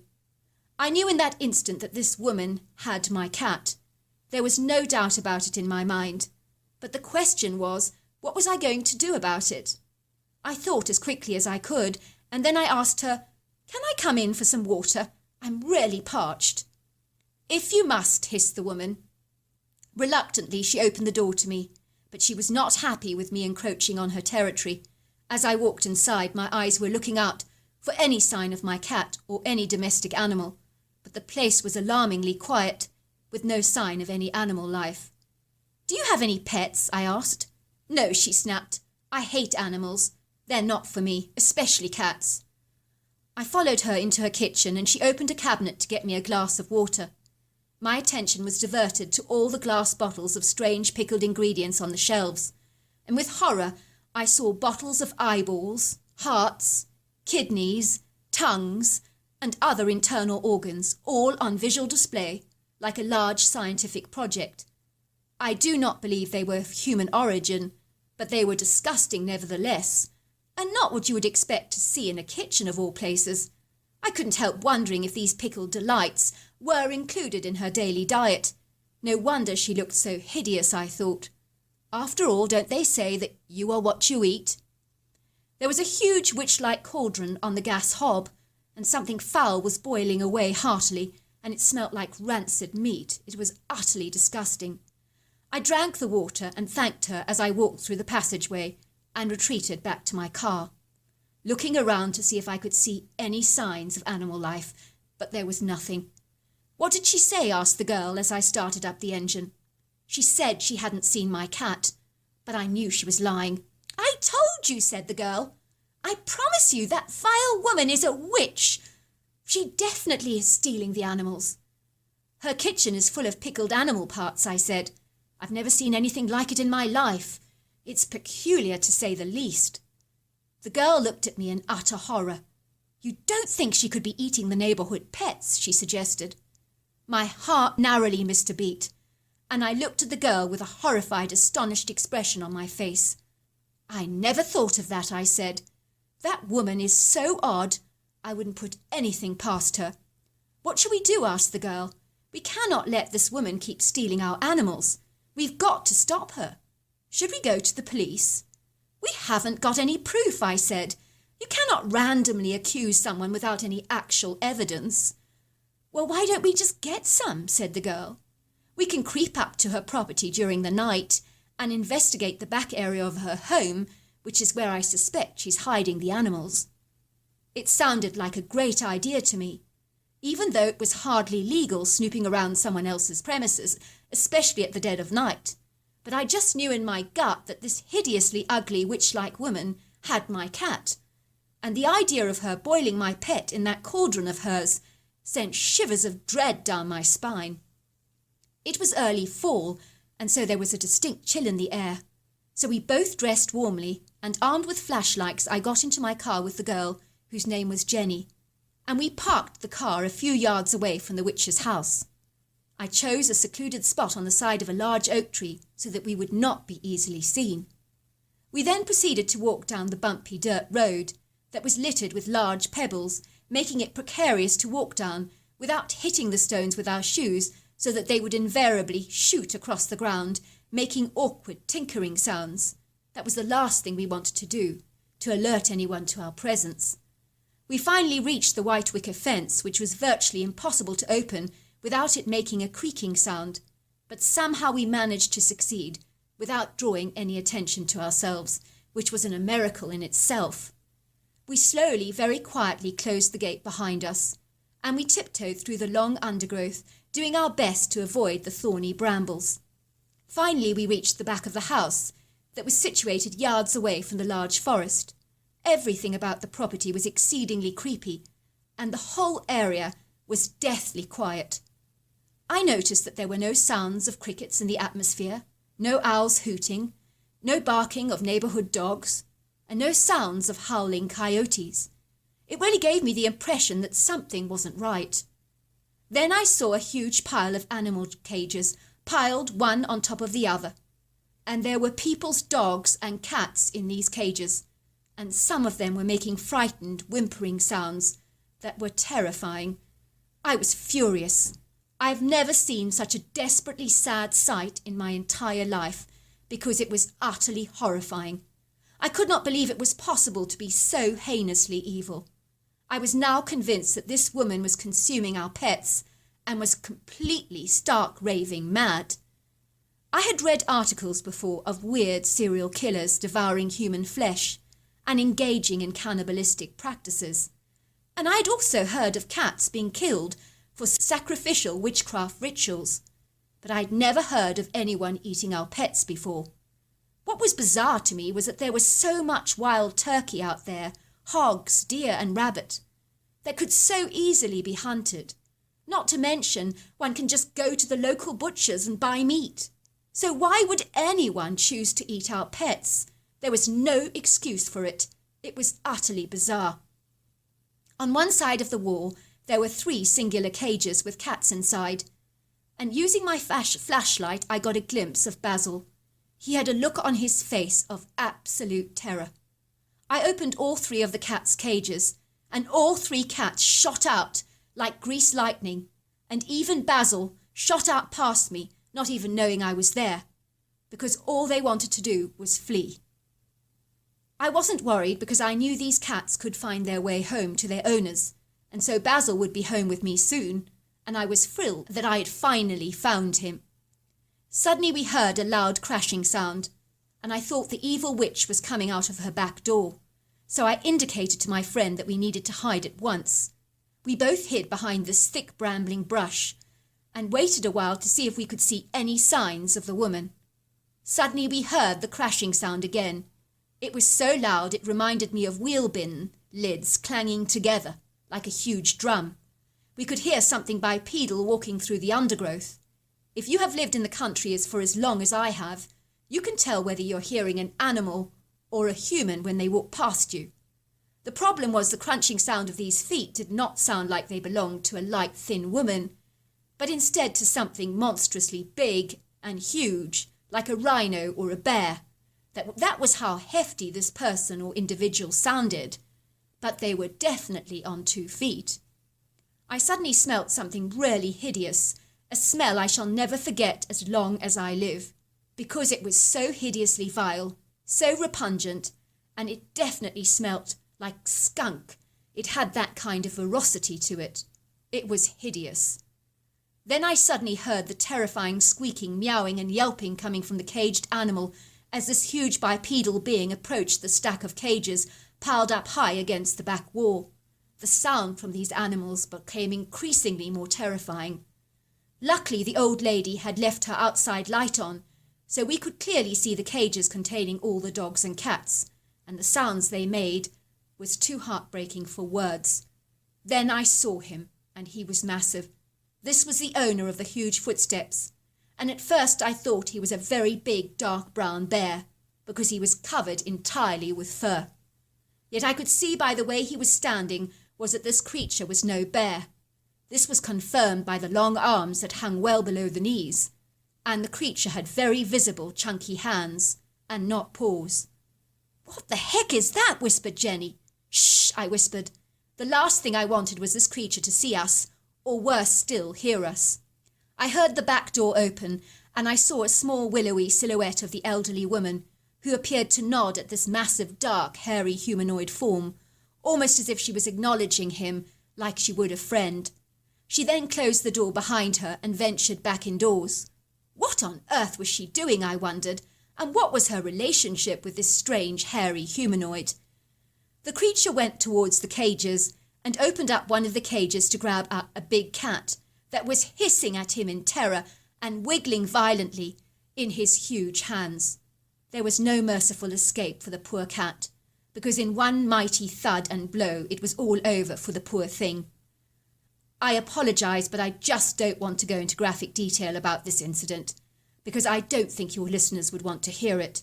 It was too deplorable to describe. And as I write, this memory brings tears to my eyes. That was someone's pet, I thought in horror. The creature turned in our direction, but luckily I do not believe he sensed our presence under the full electric outside light. I got an amazing view of him, and this was a beast that was so dreadful that it would fit so perfectly in your darkest nightmares. This hairy humanoid form had a definite ape-like feature to his appearance that was very clearly visible in his greyish long face, with its very distinctive brow ridge, very flat dark nose, slender mouth, and very deep-set dark eyes, that at certain angles, in the darkness, glinted with a demonic red eye-shine. At a guess, this creature was 8 foot tall and 4 feet wide. And what really got my attention was the humongous shoulders, the strange bullet-shaped head, and the evident absence of a neck. I had never seen such a terrifying creature in my entire life, and you could tell by looking at him that he had a menacing presence and energy about him. I could tell that Jenny was utterly terrified. She was shaking so much that even her teeth started to chatter, as if she was freezing cold, but that was clearly not the case. Her eyes were as round as saucers, and her jaw was wide open with utter shock. "What is this thing?" she whispered. "That witch is feeding our pets to him," she whispered. I was frozen in horror as I watched this formidable creature leaving the lady's premises with 5-foot strides on his graceful long legs. And he moved quickly, swinging his arms backwards and forwards, with the dead cat balancing over his shoulders like a loose jersey. "Why could he not kill a squirrel or another wild animal?" whispered my friend. "None of this makes any sense to me." I agreed. It was utterly insane. But the biggest question on my mind was, what on earth was this creature in the first place? Fast forward a day or two. I'm delighted to tell you that I got home to find Basil tucking into his cat kibble, and I gave him a large tin of tuna, which he scoffed in no time at all. It was so wonderful to have him home, and the reunion was incredibly emotional. He did suffer some anxiety after the ordeal, but after a while he bounced back to his usual laid-back self. But he became very suspicious of strangers and never strayed far from the house again. I did call the police and animal services, and the woman received a hefty fine and a written warning, and all the dogs were returned to their owners, and the cats as well. I never told the police that this woman was feeding the local pets to this creature. I knew that would sound crazy. They would never have believed me, and I did not want to sound completely barking mad, because I'm sure my story would have appeared implausible. 2 days after the incident and the reports in our local paper about the woman stealing our pets, I'm not sad to report that she was found lying dead in her house. The medical examiner said that it appeared as if her head had been savagely crushed, and the death was considered to be a possible homicide. I had my theories about what had happened to the woman and who had killed her. There was one man in our town called Alf. He was a very tough, strong guy who was as hefty as an ox, and he had a very strong vigilante view about everything. He did not trust the government at all, and he believed that anyone who killed a person need to be sentenced to death. I think he felt that the law did not deal with perpetrators of crime well enough, and with enough toughness. The woman had been guilty of stealing his dog that he was fortunate enough to get back. However, I heard him tell the butcher that this wicked, evil woman deserved to be shot, and if he got hold of her, it would be over for her in a second. The following day she was found dead. My second theory was it was the creature who had come to get another pet to eat, and when he could not get some easy fast food from the woman, in a thunderous rage, he turned around and killed her instead. I did have 3 more questions that bothered me for several long years, until quite miraculously the answers came to me. Question 1, why was the woman serving our pets to this creature? Question 2, why was this seemingly elusive creature who avoided humans not killing wild animals in the area like turkeys, rabbits and squirrels? It did not make any sense to me. He was not physically impaired or impeded in any way. Question 3, what on earth was this hairy humanoid creature in the first place? One day when I was watching a television program about the Chinese markets where the customers eat dogs and cats, these people do the most barbaric things to these animals, and those animals lie down in those cages in utter terror and dread, knowing that they will be next on the chopping block. They even watch their fellow animals being killed in front of their eyes. I was to learn in horror that those terrified animals in those cages are pumping up tons and tons of adrenaline into their bloodstream on a perpetual basis until they are finally butchered. We need the terror, said the Chinese man at the market, and we do this procedure purposely because the more adrenaline in the bloodstream, the tastier the meat.